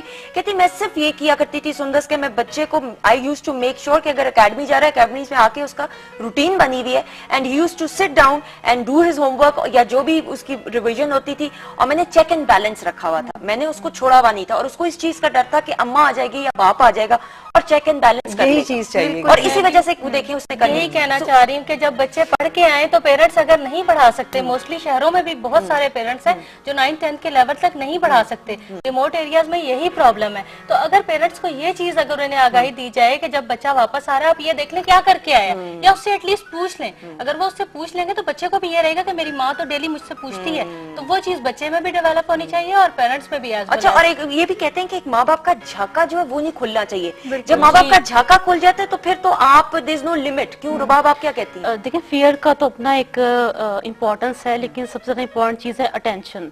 जो पेरेंट्स की टेंशन है, सबसे बड़ा इंसेंटिव वही होता है। तो जो कम पढ़े लिखे पेरेंट्स हैं, अगर वो टेंशन दे रहे हैं ना, मॉनिटरिंग कर रहे हैं, तो वही बच्चों के लिए काफी होती है। वो काफी होती है। अच्छा, एक और ट्रेंड आजकल जो आया है, मैंने ओपनिंग में भी यही कहा था कि जी मुझे याद पड़ता है जब मुझे मेरे माँ बाप ने डाला था नर्सरी प्ले ग्रुप में, तो मैं तो 4 साल की थी, स्टैंडर्ड 4-5 साल ही का था बच्चा। आजकल जो बच्चे जो है 2 साल के अंदर, 2.5 साल के अंदर, मैंने तो कहीं 1.5 साल के बच्चे भी जो चल नहीं सकते हैं वो भी स्कूल जाते हुए देखे। शहजाद साहब, आप बताएं, आपने अपने बच्चों को कौन सी एज में कराया था? 2.5 साल की उम्र। 2.5 साल की उम्र में? मेरी बेटी जा रही है अभी स्कूल, लेकिन मेरी फैमिली के जो बच्चे अभी स्कूल नहीं जा रहे उस एज के, उसके कॉन्फिडेंस लेवल में और इसके कॉन्फिडेंस लेवल में, उसकी फिजिकल एक्टिविटीज में, इसके बोल चाल में, उसके उठने बैठने में, बात फिर वही है कि हम बच्चों को स्कूल क्यों भेजते हैं कि ये जितने भी एजुकेशनल इंस्टीट्यूट्स हैं ये ट्रेनिंग इंस्टीट्यूट है। आपको किसी ने कहा था या आपने खुद कहा कि यार ये बड़ी होगी? हमने खुद सोचा कि अब इसको स्कूल में डाल देना चाहिए, और स्कूल वालों ने रख लिया फौरन? जब मैंने बल्कि इसको स्कूल लेके गया तो मुझे लगा कि मैंने इसको 5-6 महीने लेट एडमिट अच्छा, अभी लेट था, गरीब क्या जब पैदा होते साथ ही स्कूल में डाल देना था उसको? नहीं, ये वो वाले स्कूल नहीं है ना जो हम सोच रहे हैं कि बच्चों को मारना। बढ़ती जा रही है। जब हम 1 में बच्चे को लेकर जाते हैं तो इतना बड़ा टेस्ट कर दे दिया जाता है कि ये सब प्रिपेयर करवा के लाएं। अगर पेरेंट्स पढ़े लिखे नहीं है तो वो नहीं करवा सकेंगे। आपने किस उम्र में बच्चों को कराया? मैंने 3 इयर्स, 3 साल की। उसके बावजूद मेरा बच्चा जब 1 में गया तो उन्होंने कहा जी ये लेट है। इस तरह भी हो जाता बास टाइम। लेट किस मतलब सेंस में? लेट इस सेंस में कि 6 इयर्स से अबव अगर हो गया तो नहीं देंगे हम एडमिशन, क्योंकि अब देखें ना, प्ले ग्रुप लिमिट है एक, मतलब हमें करना ही पड़ेगा। ये लोगों को 3 साल है, उसमें उन्होंने बाकायदा सिलेबस भी रख लिया है। तो वो 3 साल जिस बच्चे के मिस हुए हुए हों उसको 1 में लेना मुश्किल हो जाता है। बहुत मुश्किल। नहीं तो शहजाद साहब, मुझे पता है आपकी बच्ची में क्या कॉन्फिडेंस नजर आता है जो बाकी बच्चे में नहीं नजर आपको आता खानदान के, कि यार ये स्कूल में हो तो उनमें भी वही वाला कॉन्फिडेंस होगा? बात फिर वही है कि आप अपने बच्चे को टाइम, बच्चा स्कूल में बहुत कम गुजार रहे हैं, अपने घर वालों के साथ बहुत गुजार रहा है। होता क्या है कि बहुत सारी फैमिलीज में इतना ज्यादा डेकोरम का ख्याल रखा जाता है कि मैं और आप बैठे बात कर रहे हैं तो छोटे बच्चे से कहेंगे आप जाएं बच्चों के साथ खेलें। वो उसके जहन में एक बात बिल्ट हो जाती है कि पता नहीं बड़े क्या बात कर रहे हैं ऐसे, जो बच्चों को नहीं पता होनी चाहिए। तजस्सुस होता है ना, तजस्सुस होता है। फिर बच्चे को आप अच्छे बुरे की तमीज शुरू से ही नहीं सिखा रहे। टीवी में कोई प्रोग्राम आता है तो मेरे बच्चे तो कहते हैं पापा चैनल चेंज करें, जब हम नहीं देख सकते तो आप क्यों देख सकते हैं। This is called confidence. लेकिन ये कि आप छोटे सीख सकते हैं ना, माँ बाप घर में सिखा दे बच्चे ये नहीं करना बेटा, ये नहीं करना। फिर असल बात ये कि हम स्कूल को स्कूल ना लेना, वो जो वहाँ पे लोग बैठे हैं वो भी उसके रूहानी माँ बाप हैं, जो ट्रेनिंग हो रही है। बात आ जाती है, करूंगी कि स्कूल में एक चीज जो आप घर में क्रिएट नहीं कर सकते। जब बच्चा स्कूल जाता है, से 3.5 साल या 2.5 साल का बच्चा, आपको वहाँ पर वो बाकायदा आपको असेंबली में उनको रिप्रेजेंट करवाया जाता है, वो असेंबली होस्ट भी करते हैं और वहाँ परफॉर्म भी करते हैं। आप घर में करवा सकते हैं। अच्छा, बच्चों के मोजे भी देखे जाते हैं, जूते भी देखे जाते हैं। जब वो वहाँ जाता है बहुत सारे बच्चों से मिलता है, उसका कॉन्फिडेंस लेवल बिल्ड होता है, उसके अंदर जो एबिलिटीज होती है वो बहुत छोटी उम्र से ऊपर आना शुरू हो जाती है। आप भी इसी उम्र में गई थी या मैं ही हूँ एक जो लेट गई थी 4 साल की उम्र में? आप?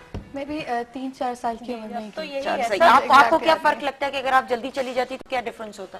पता नहीं, अब आई गेस बच्चे ज्यादा ज़हीन, इंटेलिजेंट और ज्यादा तेज हैं, थोड़ा ट्रेंड चेंज हो गया है। Sharp and उस वक्त ऐसा ही था, मतलब 3 to 4 years एज में बच्चे प्ले ग्रुप 2 जाते थे तो 3 साल की उम्र में चले जाते थे, लेकिन नर्सरी प्रेप 4 years, 3 to 4 एकदम years से ट्रेंड चेंज हुआ हुआ है कि पहले आप 4-5 करूंगी कि जब बच्चा घर में होता है तो वो डिफरेंट किस्म की लैंग्वेजेस घर में बोली जाती है। मोस्टली हमारे घर में इंग्लिश, पंजाबी, उर्दू सब बोली जाती है। अब वो बच्चा उन सब के अंदर मिक्सअप हो जाता है। लेकिन जब वो स्कूल में 4-5 या 6 घंटे गुजारता है तो उसको पता होता है कि मैं थोड़ा थोड़ा इंग्लिश या उर्दू इस लेवल पे मतलब एक स्टेप ले लेता है, अपनी राइट पोजीशन पे आ जाता है। तो जितनी जल्दी आप चाहें, अगर आप घर में बहुत अच्छी उसको दे सकते हैं परवरिश, माँ खुद इंग्लिश भी बोलती है हर चीज, लेकिन आप जितना कुछ भी कर ले, मैं समझती हूँ जो स्कूल में एक कॉन्फिडेंस बिल्डअप होता है या बच्चे को स्कूल में एक एटमोस्फेयर दिया जाता है, आप घर में। क्योंकि मैं परेशान थी, मेरी फ्रेंड ने अपनी बेटी को जो चिड़िया और बकरे की आवाज निकाल के उसको डाल दिया था स्कूल में। एक्चुअली आप ये कॉलर से पहले बात कर लेते हैं। जी अस्सलाम वालेकुम मिसेस खान। हेलो जी, मैं जिला करक से बोल रही हूँ, मिसेस खान, टीचर हूँ गवर्नमेंट। स्कूल में। जी, कैसी हैं आप? आपके से रिलेटेड बड़ी कॉल्स आई हैं अभी तो पहले भी कि सरकारी टीचर्स जो है सो जाते हैं।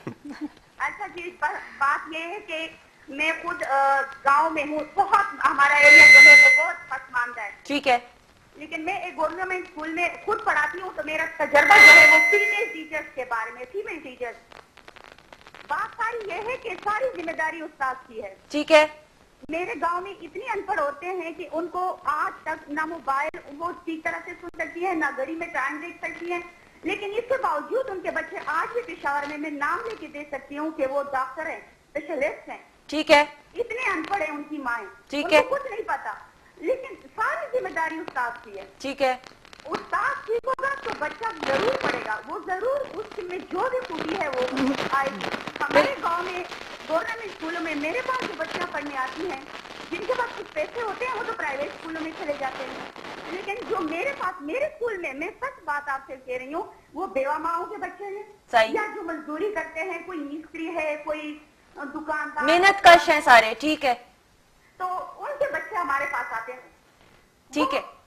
वो बिल्कुल भी अपने बच्चों के मुताबिक, कुछ ऐसे माएँ हैं जो चुपके से अपने बाप से, जिनके दुबई में बाप काम कर रहे हैं, चुपके से बच्चों को बेचती हैं कि भाई बाप कहते हैं कि क्या अंग्रेजी तालीम बेटियों को दिला के मैंने अंग्रेज बना। अच्छा मिसेस खान, मुझे एक चीज बताएं, उन बच्चों के अंदर आपको कितना स्पार्क नजर आता है, कितना तजस्सुस और क्यूरियोसिटी नजर आती है कि वो पढ़ना चाहते हैं, आगे बढ़ना चाहते हैं?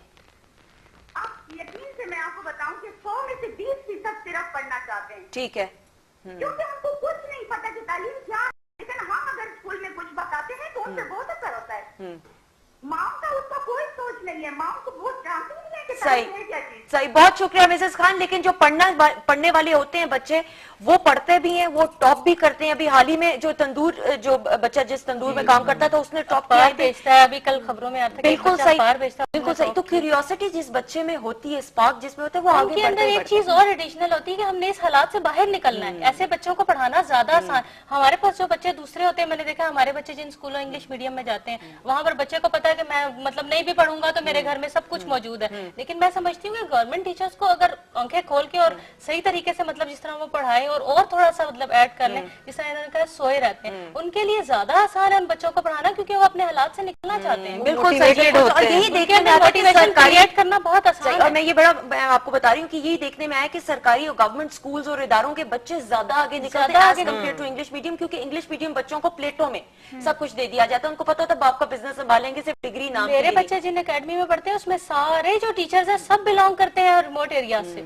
कैसे? अगर वो पढ़ते हैं, आगे आते हैं, तो फिर ही वो लोग बनते हैं। मतलब ये नहीं मैं कहूंगी सब बन जाते हैं, लेकिन उन लोगों को पढ़ाना और मोटिवेट करना आसान है अगर किया जाए। माविश, आप कुछ कहना चाह रही थी? मैंने आपकी बात काटी थी पहले। जी, मैं उनकी बात से बात करना चाहती थी कि जो अर्ली ईयर्स की एजुकेशन है वो बेसिकली एक सोशल प्लेटफॉर्म है। जब आप बच्चे को एक सोशल प्लेटफॉर्म बहुत अर्ली एज में दे देते हैं तो वो ये सीख जाता है कि उसने मिलना कैसे है, बैठना कैसे है, उठना कैसे है, एक हाँ, और एक शेयरिंग की आदत। जब छोटे छोटे बच्चे हमारे पास आते हैं तो हम उन्हें एक आदत डालते हैं कि जी आपस में शेयर करें। लंच शेयर करने से शुरू करते हैं, बुक्स शेयर करने से शुरू करते हैं, कलर पेंसिल से। तो वो आगे जाते हैं, बड़े होते हैं तो दे नो कि हम यहाँ बैठे हैं तो हमने अपनी चीज किसी और से शेयर करनी है। एक चीज है माशरे में भी चलती है कि आप सिर्फ अपने आप को सोच के नहीं चल सकते। एक माशरा बन नहीं सकता जबकि एक फर्द दूसरे फर्द के साथ रवाबित न रखे या मिले, इंटरेक्शन ना हो आपस में। तो ये बहुत जरूरी है। ये शायद कम कर सकती है, करती है माया, कोशिश भी करेंगे। अगर आप इतनी सी उम्र, जी आप बोले। दूसरी बात ये है कि जॉबियंस, ये अभी बात हुई थी ना, पेरेंट्स दोनों जॉबियंस हो तो ऑब्वियसली वो बच्चे को कितनी देर घर में रखेंगे। अब तो जॉइंट फैमिली सिस्टम्स बिल्कुल खत्म हो गए। नानी है ना, फिलिपिनो रखी नहीं, लेकिन एक न्यूक्लियर फैमिली में बच्चा नानी के पास भी अगर 8 घंटे गुजार रहे तो आप उससे ये नहीं एक्सपेक्ट कर सकते कि वो कुछ सीख रहा है। इससे तो बेहतर है आप उसे स्कूल में डाल दें, कम से कम वो कुछ सीख तो रहा है। डे केयर सेंटर में भी रख देती, डे केयर सेंटर में जाने का कितना फायदा होता है? मेरा तो नहीं ख्याल है। वहाँ पर बहुत छोटे बच्चे जो है वो जरूरतन रखे जा सकते हैं, लेकिन उसके बाद उनको जो आप ये समझे कुछ सिखा रहे होंगे, वो इतना टाइम नहीं होता। वो खुद 10 बच्चे एट अ टाइम फीडर मुंह में दे रही होती तो वो क्या सिखाएंगे? उससे नहीं होता है कि वो अपनी जॉब के जो वर्किंग आवर्स हैं वो पूरे कर लेती है और वापसी में करने वाली बात। अच्छा, ये जो छोटे बच्चे होते हैं, अगर इनको आप स्कूल में इतनी सी उम्र के अंदर डाल दो बेचारों को, तो वो निढाल होके जब घर वापस आएंगे तो उनके अंदर तो एनर्जी नहीं बचेगी, तो वो तो पूरा दिन ही सोए रहेंगे, कोई इधर बिल्कुल। असल में वहाँ पे जो सबसे अच्छी उनको प्लेजेंट चीज मिलती है ना, दोस्त मिलते हैं। एक क्लास, गेम्स, तो वो आप जितनी पॉजिटिव और मजेदार एक्टिविटीज क्लासेस के अंदर रखते हैं तो उससे बच्चा और ज्यादा हाइपर और ज्यादा एक्टिव होके आता है। और डिसिप्लिन का आगाज, वो अभी बात हो रही थी ना कि वो 6 साल का बच्चा है और बाप कहता है कि जी बैठे रहो और हिलो ना। देखें ये चीज जो बच्चे को शुरू से ही हम 2.5-3 साल की एज में टीचर कहता है कि बेटा हाथ ऊपर करके बोलें, हाथ ऊपर करें, ऐसे नहीं बोलना, सीट बगैर इजाजत के छोड़नी नहीं है, मतलब ये छोटी छोटी चीजें, ये कॉन्फिडेंस की बात कर रहे थे ना, तो डिसिप्लिन और कॉन्फिडेंस वही 2.5-3 साल से स्टार्ट हो जाता है। अच्छा, एक क्वेश्चन हमें उनसे करना चाहिए था कि उनका बच्चा स्कूल गोइंग है या नहीं है। वो जो 6 साल अच्छी पोजीशन लेता है ये पढ़ाई में, लेकिन वो एक्टिव ओवर एक्टिव जरा ज्यादा। अच्छा रुबा, मैं हाफसा से भी पूछना है, कितना जरूरी होता है, जिस तरह ये बात हो रही है कि अर्ली एज में अगर बच्चे को डाल दें, कितना एडवांटेज होता है या कितना डिसएडवांटेज होता है कि अगर प्रॉपर 4-5 साल की उम्र में बच्चा थोड़ा मेंटली मैच्योर हो जाए तो जाया जाए? इसका छोटी एज में जब आप बच्चे को एडमिट करवाते हैं तो उसके एडवांटेजेस ज्यादा होते हैं, क्योंकि उसकी उस टाइम उसकी डेवलपमेंट हो रही होती है, न्यूरोलॉजिकल डेवलपमेंट बहुत ज्यादा हो रही होती है उस टाइम पे ना। तो बच्चे को आप जितना ज्यादा इन एक्टिविटीज में इंडल्ज करेंगे, जैसे स्कूल बच्चे डिफरेंट एक्टिविटीज कर रहे होते हैं, तो वो अपनी इस डेवलपमेंट को यूटिलाइज कर रहे होते हैं। क्योंकि जब बच्चा 4-5 साल का हो चुका होता है तो उसकी डेवलपमेंट तो हो चुकी होती है, तो उसमें नई चीजों को ऐड करना थोड़ा मुश्किल होता है। जैसे आप इवन देख लें, कुरान जब बच्चे हिफ्स कर रहे होते हैं तो उसकी एक लिमिटेड एज होती है, एज से ज्यादा अगर हो जाए बच्चे तो वो नहीं हिफ्स कर सकते हैं।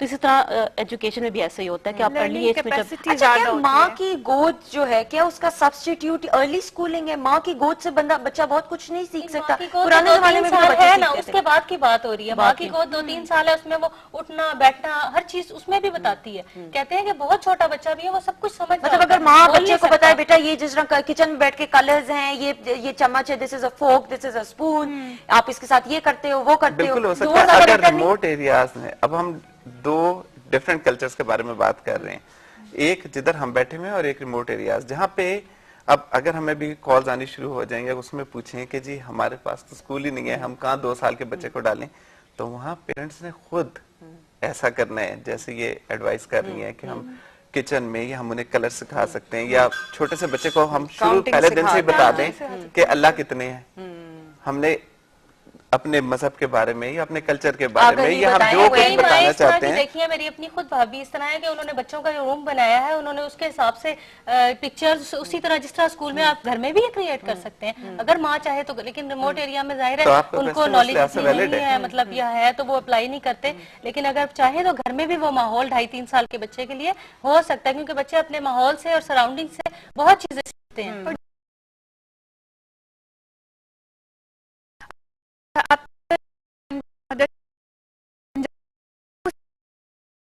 जैसे अब हम करते हैं कि चलो हम तो सिटीज में रह रहे हैं, अगर मैंने एक बच्चे को सिखाया अपने बेटे को कि ये एप्पल है, इसे उर्दू में सेब कहते हैं, तो आप पंजाबी में अगर उसको कोई लफ्ज सिखा रहे तो उसे उर्दू में भी सिखाएं। आपकी कोई और लैंग्वेज आप बोलना जानते हैं तो आप अपने बच्चे को वो हमारे यहाँ तो मसला ये है कि मुंह टेढ़ा करके तो अंग्रेजी बोलनी है, बच्चे को अंग्रेजी समझानी है, माँ को खुद अंग्रेजी आती हो या ना आती हो, मगर उससे शौक होता है कि मेरा बच्चा इंग्लिश, बच्चे को अंग्रेजी। अफजा, आपके ऊपर कभी ये प्रेशर था, आपके माँ बाप ने कहा बेटा अंग्रेजी बोलो, इंग्लिश बोलोगी तो तुम्हारी वैल्यू बढ़ेगी?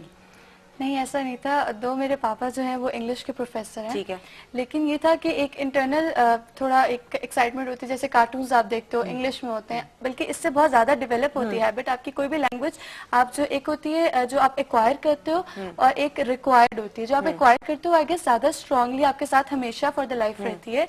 तो उसमें कि आप कार्टून देख रहे हो, आप ड्रामा देख रहे हो जिसका कोई पर्पस है, वो लेसन आपको हमेशा याद रहेगा। लेकिन वो जो बुक में आपने क्वेश्चन याद किया था क्लास 2 में या क्लासरूम में, आप उसे फौरन 1 साल के बाद भूल जाओगे। तो ये था कि हम लोग के भी स्कूल में बहुत इस पे था स्ट्रेस था कि आप स्पोकन इंग्लिश आपकी अच्छी हो, जैसे आप कैंडिडेट्स हो इलेक्शंस के तो आपको स्पोकन इंग्लिश आप कॉन्फिडेंटली बोल सको, आप स्पीच करो आकर।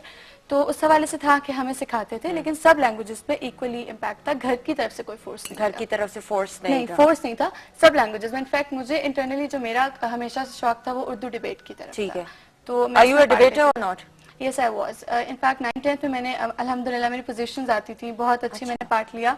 लेकिन ये था कि कॉलेज लेवल पे आकर वही बात है कि एफएससी में आपके पास इतना कम टाइम होता है कि आपके पास बाकी एक्टिविटीज के लिए ऑब्वियसली यू कांट आ गया तो एमकैट की तैयारी भी करनी होती है, इतना कुछ होता है। अच्छा, बाकी बहन भाइयों के ऊपर प्रेशर डालते थे अम्मा अब्बा या रिश्तेदार? आगे पीछे और कुछ नहीं, रिश्तेदारों ने जरूर चौंचे लड़ानी होती हैं कि जी ये है वो है, देखो हाफजा इतनी लाइक है, तुम क्यों नहीं बेटा पढ़ रहे है, तुम क्यों नहीं कर रही है, इस तरह। ये होता है, पेरेंट्स कभी भी अपने बच्चों में डिफरेंशिएट नहीं करते, लेकिन जो इर्द गिर्द के लोग होते हैं वो ज्यादा कंपेयर करते हैं और वो आई थिंक वो नेगेटिव इफेक्ट होता है, पॉजिटिव उसका कोई इफेक्ट। किस तरीके से आपको नेगेटिव लगा कि आपके बहन भाइयों ने रिएक्ट किया हो? जैसे मेरी छोटी सिस्टर है माशाल्लाह, उसका अपना मतलब मेरे पापा ने उसे हमेशा प्रोवोक किया कि नहीं आप हफ्सा से ज्यादा ज़हीन हो, आप हफ्सा से ज्यादा ज़हीन हो। और वो वाकई में 9th एंड उसका रिजल्ट माशाल्लाह।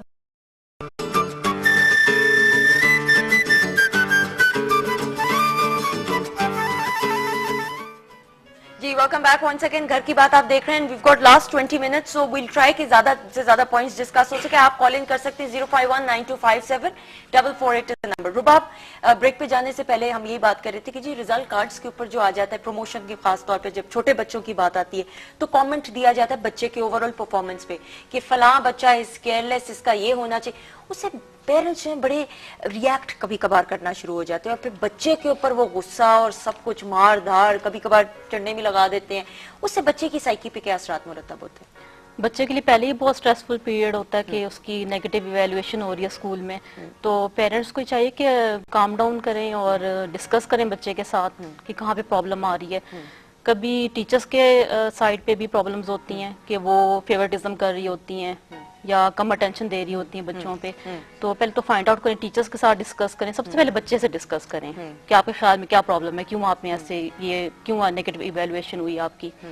फिर टीचर्स के साथ डिस्कस करें, फिर अपने बिहाफ पे देखें कि हमारी तरफ से क्या प्रॉब्लम आ रही है कि बच्चा इस तरह से रिएक्ट कर रहा है। तो मेरा ख्याल रीजंस फाइंड आउट करने से प्रॉब्लम सॉल्व हो यानी सिर्फ बच्चे पे गुस्सा या एक दो लगा दी कान के नीचे, उससे कोई फर्क नहीं पड़ेगा, उससे बच्चा और ज्यादा उसका कॉन्फिडेंस शैटर, स्ट्रेस और बढ़ेगा, और ज्यादा स्ट्रेस बढ़ेगा। अच्छा, वी गॉट लास्ट 20 मिनट्स में चाहूंगी जरा सोल्यूशन की तरफ आए। बच्चों के रूटीन को नॉर्मल कैसे किया जा सकता है? अक्सर औकात नरगिस जी ये भी होता है बिकॉज आप बड़े बच्चों को पढ़ाती हैं, नॉन सीरियस केयरलेस हो जाते हैं, लीस्ट इंटरेस्टेड, क्लासरूम में मोबाइल फोन SMS हो रहे हैं, आईपैड्स भी आजकल आए हुए हैं, अजाब जिंदगी हुई हुई है, दे लीस्ट बॉदर्ड की पढ़ाई क्या हो रही है, और खासतौर पर उर्दू को तो वो लेके नहीं आते किसी खाते में। तो किस तरीके से रूटीन को बेहतर किया जा सकता है? वेकेशंस की बात करें, वेकेशंस में तो मेरा ख्याल है जो ऐसा नहीं है कि काम नहीं मिलता, काम हर स्कूल में मिलता है, चाहे वो प्राइवेट स्कूल हो चाहे वो गवर्नमेंट का स्कूल हो। अब वहीं अगेन बात आ जाती है पेरेंट्स पे, चेक एंड बैलेंस। आपका बच्चा अगर 3 घंटे कार्टून देख सकता है, 4 घंटे वो मूवीज देख सकता है, 5 घंटे वो नेट पे बैठ सकता है, तो वो 2 घंटे काम क्यों नहीं कर सकता? आपका इंटरेस्ट लेना और उसको मॉनिटर करना और उसको ये कह देना कि बेटे अगर आपको 2 घंटे मूवी देखनी है या नेट पे बैठना है तो प्लीज 1 घंटा आप काम करो, ठीक है? फिर नहीं कर रहे तो हम मतलब वो थोड़ा सा आपको बच्चे के सामने खड़ा होना पड़ता है, वरना जिस लेवल पे मैं पढ़ा रही हूँ बच्चा आपकी नहीं सुनता। फिर आप अगर प्रॉपर टाइमिंग के साथ उसको चेक एंड बैलेंस ना रखें, फिर वही होता है कि एक टाइम आता है कि बात आपके हाथ से और खास तौर पे ये होता है कि जी ऐसे बच्चे तो समझदार होते हैं, वो जाके माँ बाप को बता देते हैं, माँ बाप प्रिंसिपल को कहती हैं कि जी हम आप लोगों को पैसे किस खाते में दे रहे हैं, आपका काम बनता है कि बच्चे को करें, और टीचर डांट क्यों रही, तो टीचर भी पिसती है, बेचारी कुछ कर नहीं सकती। पेरेंट्स की अप्रोच बड़ी प्रैक्टिकल और बड़ी रियलिस्टिक उनको होना चाहिए, और मैं ये यकीन से कहती हूँ कि पेरेंट्स को अपने बच्चों की हर चीज का पता होता है, कौन सा बच्चा उसकी क्या वीकनेसेस हैं। कुछ पेरेंट्स ऐसा करते हैं कि छुट्टियों का जो काम है वो जब मिलता है तो उसको कहते हैं हमने फलानी जगह जाना, ठीक है, वो उस लालच में उनसे काम 1 हफ्ते 2 हफ्ते में करवा लेते हैं और 3 हफ्ते बिल्कुल खत्म बंद। उसके वो नहीं होना चाहिए। आपको डेली अगर जो काम मिलता है स्कूल से, वो हम जब डेली स्कूल बच्चे जाते हैं तो डेली गेन करके आते हैं ना। अगर हम 3 महीने का काम 2 हफ्ते में करवा देंगे या आखिरी 2 हफ्तों में करवा लेंगे तो उस काम का कोई फायदा नहीं। अच्छा, आई रिमेम्बर मैं अपनी समर हॉलीडेज का इसी तरह होता था, 10 दिन में करती थी, फिर अम्मा ने पकड़ लिया डंडा, अम्मा ने कहा ये राइटिंग ठीक होती है, बिल्कुल ना उससे बच्चा कुछ गेन करता है, ना उसे याद, अगर उसे याद नहीं किया तब भी कोई फायदा नहीं। बिल्कुल सही। अगर उसे याद करवा रहे हैं, उसको आप बता रहे हैं, उसको समझा रहे हैं, और उसको साथ वही बात है कि टाइम पेरेंट्स का देना बहुत जरूरी है। अच्छा, ये भी होता था कि समर कैंप्स में, आई रिमेम्बर मेरी जब समर हॉलीडेज हुआ करती थी तो स्कूल वाले समर कैंप्स में कंपलसरी करते थे कि जी सुबह 8 बजे मैं गई हूँ तो चलो जी 8 से 9 स्विमिंग की हो गई, 9 से 10 कुछ पढ़ाई की, इंग्लिश की हो गई, मैथ्स की। उससे ये था कि समर वेकेशंस में भी रूटीन स्कूल जैसे इन टच आप रहते हैं स्टडीज के साथ। स्कूल के बाद समर वेकेशन के बाद स्कूल गई तो it was no different for me. लेकिन समर कैंप बहुत कम स्कूलों में है, सिर्फ 8 क्लास से दिया जाता है और सिर्फ पढ़ाई के लिए दिया जाता है। देखिए उससे बच्चे बहुत फेड अप हो जाते हैं कि छुट्टियों में भी हम पढ़ रहे हैं। जी रुबाब, जिसे हम कहते हैं मॉर्निंग ब्लूज होते हैं, तो जैसे मैं भी जब मंडे को जाती हूँ यूनिवर्सिटी, मैं टीचिंग भी करती हूँ साथ में, तो जब मैं यूनिवर्सिटी जाती हूँ तो बहुत मुश्किल होता है पढ़ाना, क्योंकि नींद पूरी नहीं हुई होती है, क्योंकि आप सैटरडे को रात को देर तक आप मूवीज देखते हैं, सुबह संडे को देर से उठे होते हैं, रात को फिर देर से सोते हैं, मंडे को बहुत प्रॉब्लम होती है। तो इसी तरह से वेकेशन ब्लूज भी होते हैं, ईद ब्लूज भी होते हैं, जो भी ईद खत्म हुई तो है, बच्चों मंडे का- को जो जाना पड़ेगा सबको ऑफिस, तो वो ईद ब्लूज। अच्छा, तारिक अजीज साहब कहाँ से मौजूद हैं? जी अस्सलाम वालेकुम, तारिक अजीज साहब सरगोदा से मौजूद हैं। हेलो हेलो हेलो, आपको आवाज आ रही है? जी मुझे आ रही है आवाज, जी बोलिए। मैं आपका एक रेगुलर कॉलर हूँ, बड़ी अच्छी आप माशाल्लाह हर नया मौजू, बड़ा अहम मौजू होता है आजकल, बड़ा टची और अहम मौजू आपने चुना। सबसे पहले तो मैं खुद भी किसी जमाने में इंसान तालिब इल्म रहता है, सबसे पहले तो मैं ये कहूंगा कि आजकल जो स्कूलों में बच्चों को जल्द भिजवाने का, दूसरे तीसरे साल में बच्चे होते हैं, मॉन्टेसोरी प्ले ग्रुप, मैं ये समझता हूँ कि वालिदैन का अपनी जिम्मेदारी से जान छुड़ाना है। ठीक है, जदीद साइंस साबित करती है कि 80% ऑफ द ह्यूमन मेमोरी जो होती है वो इन इब्तदाई 5 सालों में इंसान की मुकम्मल होती है, और मरने तक वो बाकी उसको सिर्फ रिफाइन करता है 20% की होती है। ठीक है, तो मैं ये समझता हूँ कि उसकी बुनियादी तरबियत उनके माँ बाप को उनके घर पे करनी चाहिए, ठीक, क्योंकि तालीम के साथ तरबियत का भी एक कॉन्सेप्ट है। इसके बाद हम जब हमारा दौर होता था उस वक्त इंजीनियर और होते थे, उसके बाद CSP ऑफिसर होते थे। अब नए नए जदीद सब्जेक्ट आए हैं जो मार्केट में रेट चल रहा हो, जिसकी अच्छी जॉब मिलती हो, जॉब ओरिएंटेड हमारी तालीम है। ये भी एक हमारे तालीमी निजाम का एक बहुत बड़ा अलमी है। ठीक है। और दूसरी बात देखिए, वो बचपन से लेकर MA PhD तक पढ़ते रहेंगे, सच बोला करो। सच बोलने में माँ बाप का भी ये कसूर है, शायद मैं भी उन्हीं माँ बाप में शामिल हूँ, अपने आप को करता हूँ।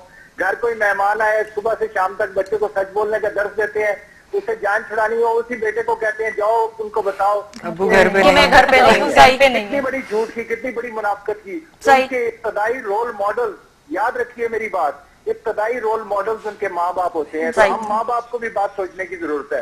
असातिज़ा की बात कीजिए, सुकरात ने क्या खूबसूरत फिक्रा कहा था कि I was a heavenly creature, my parents brought me down to earth and my teachers took me back. Wow. आजकल अनफॉर्चुनेटली बड़े एहतराम के साथ ना वो ऐसे उस्ताद रहे, ना ऐसे शागिर्द रहे। सही, सही। अफसोस होता है अपने तालीमी निजाम पे, और तालीमी निजाम की अहमियत की मैं आपको जस्ट गोश्त गुजार कर दूं। सही, बिल्कुल सही। बहुत बहुत बैठे हुए हैं। बहुत शुक्रिया तारिक अजीज साहब, बहुत बहुत शुक्रिया। बात वही उन्होंने जो की पहला पॉइंट, बाकी चीजों पे भी अगेन थैंक यू। कुछ कमेंट करना चाहेंगे रुबाब आप इनकी बात के ऊपर कि जी 80% मेमोरी जो है वो बच्चा इन्हीं इब्तदाई सालों में रिटेन करके रखता है सारी उम्र तक। तो अगर घर में बैठ के बच्चा माँ बाप पढ़ाएं तो ज्यादा बेहतर नहीं है? न्यूरोलॉजिकल डेवलपमेंट की मैं बात करूंगी दोबारा से कि दोनों का बराबर इम्पैक्ट है। जैसे मैं अपनी एग्जांपल दूंगी कि हम 4 बहन भाई हैं, चारों ने जब स्कूल में एडमिशन लेने के लिए हम गए थे तो टीचर्स ने हमें एक क्लास आगे एडमिशन दिया था कि आप लोग ने बहुत ज्यादा घर से आप लोग पढ़कर आए हुए हैं।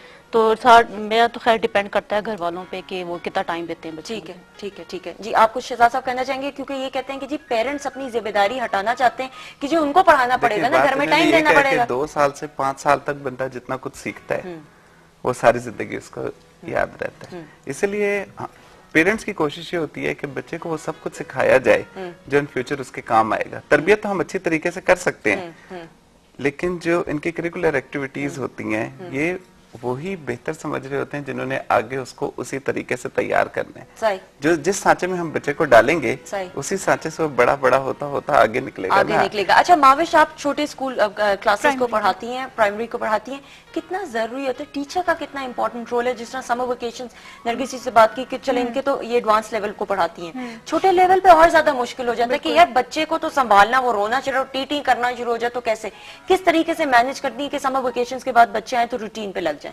जब बच्चे हमारे पास आते हैं तो पहले तो हम 15 दिन उनकी रीइंफोर्समेंट करते हैं। उसमें यह कि नया सिलेबस नहीं शुरू कराते, जो पुराना वो पढ़कर आते हैं उसी को करते हैं। फिर मैंने जैसे शुरू में बात की थी, उनका इंटरेस्ट, उनकी बात सुनते हैं, उनके इंटरेस्ट को लेके उसी चीज को दोबारा रीइंफोर्स किया जाता है। इंटरेस्ट बच्चों के होते हैं, आप उनसे हम दिन में 1 घंटा ऐसा रख लेते हैं जैसे इंग्लिश की क्लास में कि आप बताएं कि आपने पूरे वेकेशंस में क्या किया। बच्चे उसको स्टोरी की सूरत में आपको सुना रहे हैं, तो बेसिकली आप उनकी मेमोरी को बढ़ा रहे हो, आप उनसे उनकी जो शॉर्ट लॉन्ग टर्म मेमोरी है उसके ऊपर बात करो, वो आपको कहानी सुना रहे हैं पिछली, और वो कितने सीक्वेंस से सुना रहे हैं, ये बताता है कि उनकी डेवलपमेंट कितनी अच्छी हुई है। अच्छा, अंग्रेजी फिल्मों में दिखाते हैं शो एंड टेल हो रहा होता है क्लास में, आप लोग भी इसी तरह ही करते हैं कि कुछ दिखा देते हैं जी ये है, इसके बारे में बताओ। शो एंड टेल भी करते हैं, कुछ उनकी मेमोरी चेक करते हैं उनके कि आपने बैग में, हम उसको गेम्स की सूरत में करते हैं, बैग्स में कुछ चीजें डाल देते हैं, they can feel and they can tell कि उन्होंने क्या फील किया।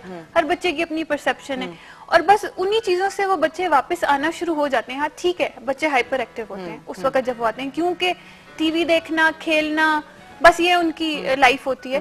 जब वापस आते हैं वो लिखना नहीं चाहते। अच्छा, डिसिप्लिन्ड और नॉन डिसिप्लिन बच्चों में पता चल जाता है कि यार इसने समर वेकेशंस में इसके माँ बाप ने काम करवाया, इसके बच्चे माँ बाप ने कुछ भी काम नहीं कराया। बिल्कुल पता चलता है, बिहेवियर चेंजेस एकदम से आपके सामने आते हैं। जब बच्चा क्लास में आके बैठता है, उनकी बॉडी लैंग्वेज बताती है कि इस वक्त ये बच्चा रेस्टलेस है, इसलिए क्योंकि उसको सारे उसमें ये नहीं बताया गया कि बेटा आपने जब बड़े बैठे हैं आपने बैठना है, बात सुननी है। एक जिस चीज पे हम बहुत जोर देते हैं बच्चों में, सुने और समझाएं, यानी आप भी सुने अगले बंदे की बात को और अपनी बात भी समझाएं उसको। एक बच्चा रेस्टलेस है दूसरे के बोलने पे, इसका मतलब ये कि उसने इस चीज को प्रैक्टिस नहीं किया, घर वालों ने इस चीज पे जोर ही नहीं दिया कि बेटा आप जो बोल रहे हैं वो इम्पोर्टेंट है, मैं सुनना चाह रही हूँ। समटाइम्स इट हैपेंस, बच्चा माँ के पास आके बुला रहा होता है, मम्मा मेरी बात सुने, और आप उसके अच्छा जाओ यार मैं बहुत इंपॉर्टेंट काम कर रही हूँ, या मैं बहुत बिजी हूँ।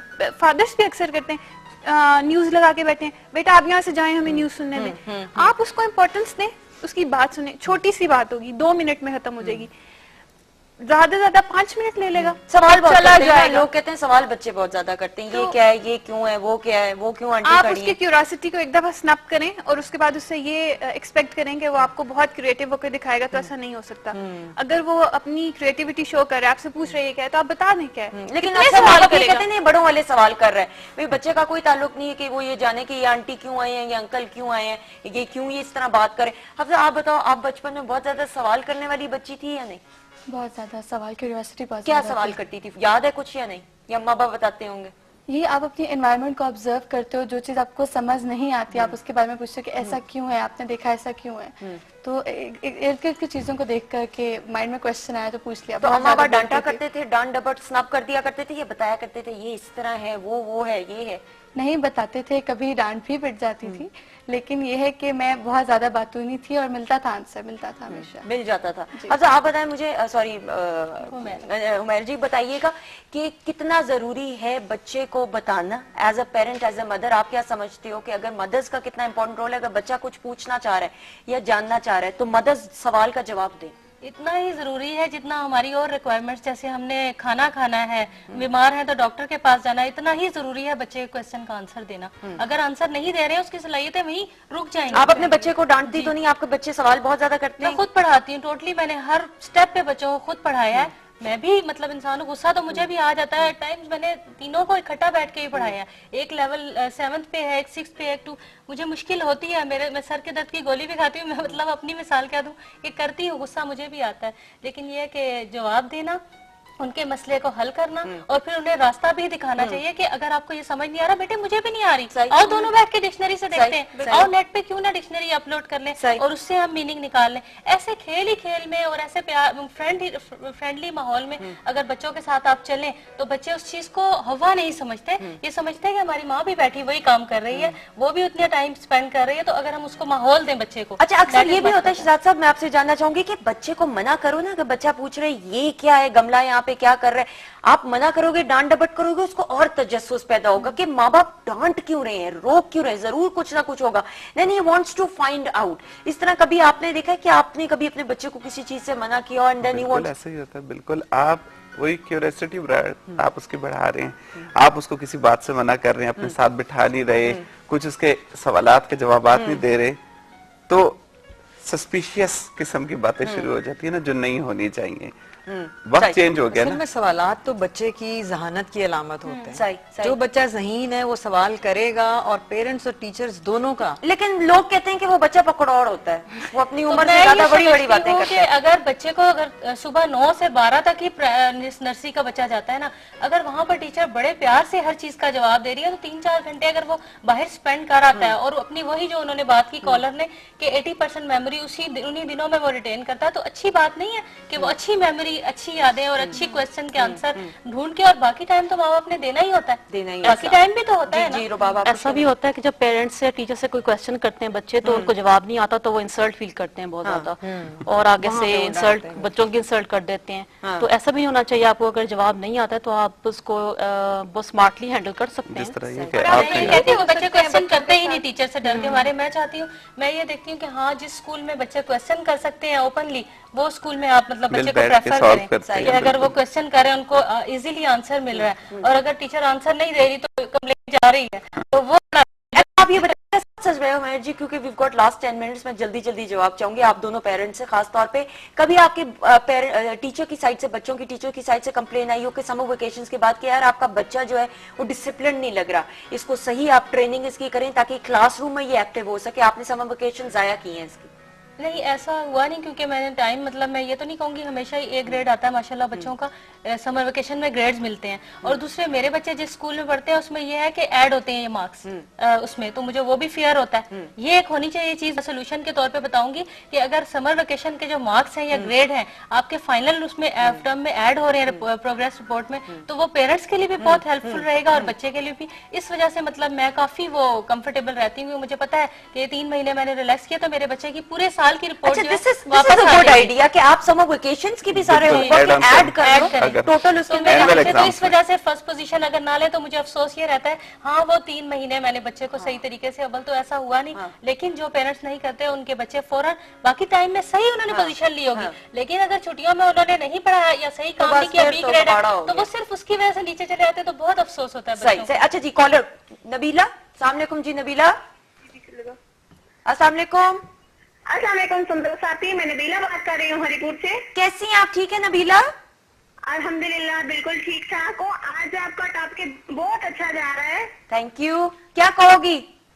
मैं तो ये कहूंगी बाजी, मैं तो कोई खास एजुकेटेड ही नहीं हूँ, एक आम से तुटके से ताल्लुक रखती हूँ। मेरे 3 बच्चे हैं, बड़ा बेटा मेरा 3rd क्लास में पढ़ता है और छोटा अभी नर्सरी में है। तो मेरे गाँव में एक आम देहात सा है, मेरे गांव में एक स्कूल खुला हुआ है तकरीबन आज से 15-16 साल पहले। ठीक है। स्टार्ट में ये स्कूल पूरा फुल कोर्स इंग्लिश का था, मेरे एक भाई ने भी वहीं पढ़ा है। तो उसके बाद दरमियान में कुछ अरसे में जो उन्होंने कोर्स चेंज कर दिया था, उर्दू कोर्स आ गया। अब फिर अभी जो नई क्लासें शुरू हुई हैं इसमें फुल इंग्लिश कोर्स है। सही। सब कुछ कहने का मकसद ये है कि जब मैं स्कूल में जाती हूँ, पहले तो पानी का मसला होता है, साफ पानी नहीं मिलता बच्चों को, दूसरा पंखे नहीं होते, तीसरी बात यह है कि फीस तो वो लेते हैं बड़े स्कूलों की, जैसे इंग्लिश मीडियम शहरों में होते हैं उनके, लेकिन यहाँ कोई खास मतलब है टीचर नहीं है जो बच्चों को इंग्लिश पढ़ाए। सही। इंग्लिश पढ़ने और पढ़ाने का तरीका अलग अलग है। सही सही, बिल्कुल सही। आप लोग मेरी इस बात से एग्री करेंगे कि नहीं? पढ़ाने और पढ़ने का तरीका अलग अलग है। हम चाहते हैं हमारे बच्चे इंग्लिश पढ़ें, इंग्लिश बोलना सीखें, आगे जाएं, लेकिन जब बात करो मतलब मालकान से बात करो तो वो कहते हैं जाए ना, आपका वो फलां वाला इतने 700 रुपए फीस लेके पढ़ा रहा है, फलां वाला पढ़ा रहा है, आके उधर चले जाएं। क्या है हमारे स्कूल में कौन सी कमी है? सही। कैंटीन का कोई बंदोबस्त नहीं है, बच्चे बाहर से दूसरी दुकानों से छोटी मोटी चीजें लेके खाते हैं। सही। और जो दूसरे सरकारी स्कूल है उनका ये है कि वहाँ तो कोई खास बच्चों की पढ़ाई है ही नहीं। सही, बिल्कुल सही। बैठे गप्पे मारते रहते हैं, बच्चे खेलते रहते हैं। बिल्कुल सही, बिल्कुल सही। Thank you. 1-2 लगा दिया करो, बच्चे अगर हाथ से बाहर निकले ना डांट डबट कर दिया करो, बच्चे सीधे हो जाते हैं। ठीक है। और दूसरी बात ये कि मुझे आपके वालिद साहब का नंबर चाहिए था। मेरे बच्चे, मेरा मसला है, बच्चों बीमार है मेरे छोटे वाले दोनों। ओके ठीक है, चलो आप ऑपरेटर से, खुराक का मसला है। ठीक है ठीक है, आप ऑपरेटर से अब्बा का नंबर ले लेना। ठीक है, थैंक यू सो मच। जीती रहो, खुश रहो जी।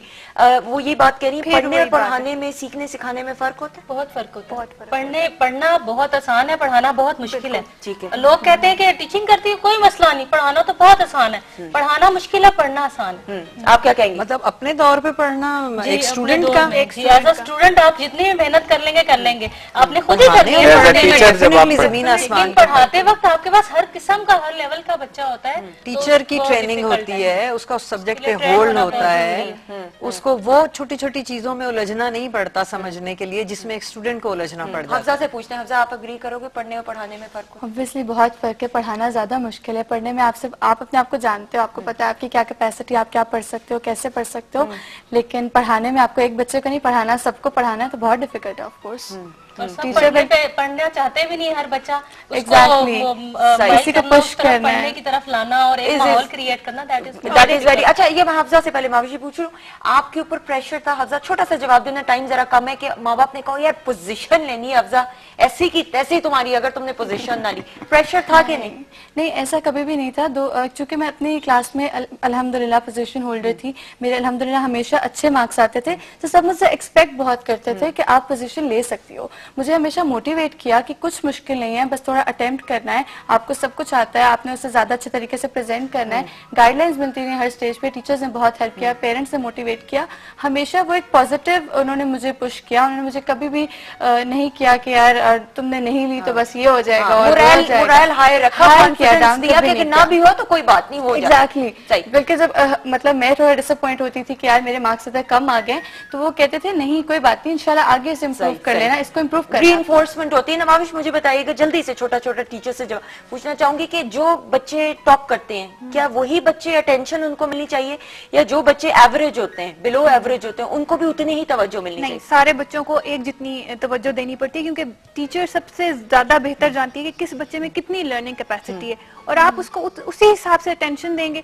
बस ये बात है कि एक बच्चा जितना एब्जॉर्ब कर सकता है, आप उसको उससे ज्यादा पुश नहीं कर सकते। सही। शहजाद साहब जाने से पहले छोटा सा मैसेज कुछ देना चाहिए, पेरेंट्स को देना चाहिए? पेरेंट्स को, बल्कि जो ये रिमोट एरियाज के लोग हैं, उनसे सिर्फ एक रिक्वेस्ट करूंगा, क्योंकि ऑनलाइन प्रोग्राम चल रहा है, कि अगर हम इन रिमोट एरियाज में बर्थ रेट कंट्रोल कर लें, तो हम ना सिर्फ अपने बच्चों को पूरी तवज्जो दे सकेंगे, बल्कि स्कूलों में रश भी कम हो जाएगा।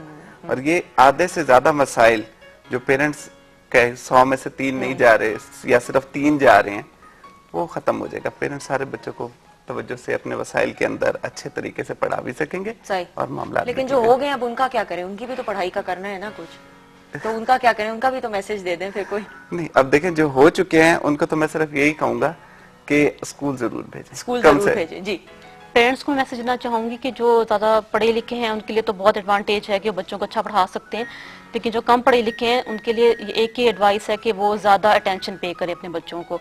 और जो टीचर्स हैं उनके लिए मेरी एडवाइस ये है कि कॉम्पिटेंट तो वो हैं बहुत ज्यादा, लेकिन बायसनेस को साइड पे रखें प्लीज। और बच्चों के लिए मैसेज है, जो बच्चे पढ़ रहे हैं उनके लिए मैसेज ये है कि कोई भी प्रॉब्लम आ रही है स्टडीज में, फॉरन टीचर्स को या अपने पेरेंट्स को उनको बताएं। पता है जी।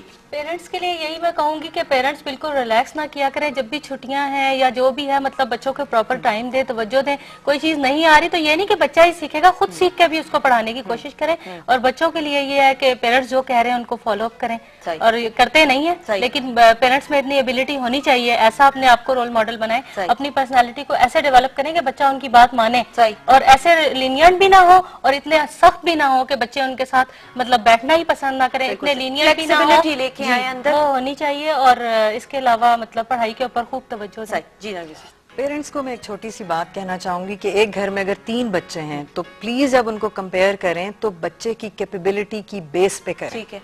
एक बच्चा अगर टॉपर है और दूसरा कैपेबिलिटी में ही उतना नहीं है, तो आप उसको क्रश कर रहे हैं, प्रेशराइज कर रहे हैं।